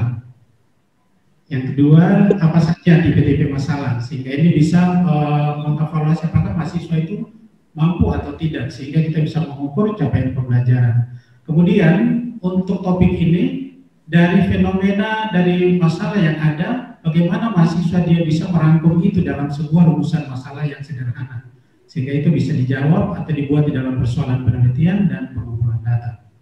Demikian Pak Nemel untuk mikro atau SKS yang saya buat untuk mata kuliah metode penelitian akuntansi. Terima kasih Pak Filipus. Jadi ya seperti itu Bapak Ibu. Jadi tadinya satu pertemuan itu ada 7 ya, 7 atau 8 itu nanti kita bisa pisah jadi mikro yang 7 begitu ya. Tadi sudah contohkan misalnya salah satu yang tadi contohkan Pak Filipus ya, betul ya. Yaitu bagaimana mengklasifikasikan, jadi ada 4 macam penelitian itu ya. Itu pun sendiri sudah tadi jadikan satu mikro SKS. Jadi dari situ pun kita bisa pertanyakan. Ada juga kadang-kadang saya pakai cara begini. Saya kasih satu judul. Ini menurut kalian termasuk yang tipe 1, penelitian 1, 2, 3, atau 4 gitu. Jadi ini apakah yang empiris kah, atau ini yang penjelasan teoritis. Nah, kita kasih 2-3 soal seperti itu, pilihan ganda. Kalau mereka bisa pilih dengan benar, kita bisa yakin bahwa, oh, dia sudah bisa lah membedakan di antara 4 jenis penelitian ini. Jadi kira-kira seperti itu. Dan ya, terima kasih. Jadi saya senang karena kita bisa menangkap ya ide paling penting, karena ini paling penting dalam online learning, yaitu kita bagaimana memecah itu menjadi mikro SKS. Kalau kita gagal memecah mikro SKS, baik kita kuliah pakai Zoom atau Google Meet, kita pakai video atau kita kasih bahan bacaan, efektivitasnya akan sangat rendah. Kalau kita bisa pecah jadi kecil-kecil ini, mahasiswa kita senang juga. Mereka belajar sedikit, sudah dikasih feedback. Belajar sedikit, kasih feedback. Dan kita harap mereka bisa belajar lebih banyak. Saya harap tidak jadi beban terlalu banyak bagi kita, karena kalau kita sudah biasa mengajar, kita tahu kok ini potong di mana, kasih pertanyaan apa. Intinya gitu, saya stop di sini, lemparkan pertanyaan ini. Stop di sini, lemparkan pertanyaan. Tapi kita wujudkan itu dalam bentuk bahan tulisan, bacaan, atau video, atau waktu kita di Zoom. Kira-kira begitu saja, tidak terlalu menakutkan sebenarnya online learning ini. Begitu Bapak Ibu sekalian. Nah, ini karena jadwal kita sampai jam 12 ya. Jadi mungkin besok kita akan sambung lagi. Bapak Ibu, kalau saya tidak tahu apakah Bapak Ibu seperti ini yang memang diharapkan. Ada yang mungkin saya harapkan tadi menjelaskan tentang ini begitu ya, tapi kok yang dijelaskan lain, atau ya ini juga betul, oke, saya dapat sesuatu, tapi saya juga masih berharap ini juga begitu ya. Nah, kalau Bapak Ibu itu bisa sampaikan entah ke saya bisa atau ke Bu Meske supaya saya juga adjust. Saya kasih nomor saya ya supaya Bapak Ibu bisa langsung WA juga. Supaya besok saya bisa menjawab juga pertanyaan-pertanyaan yang Bapak Ibu apa yang perlukan. Nah, besok itu saya rencanakan sih kita bicara bagaimana kita membawa yang tadi kita sudah potong-potong itu, jadikan materi kita.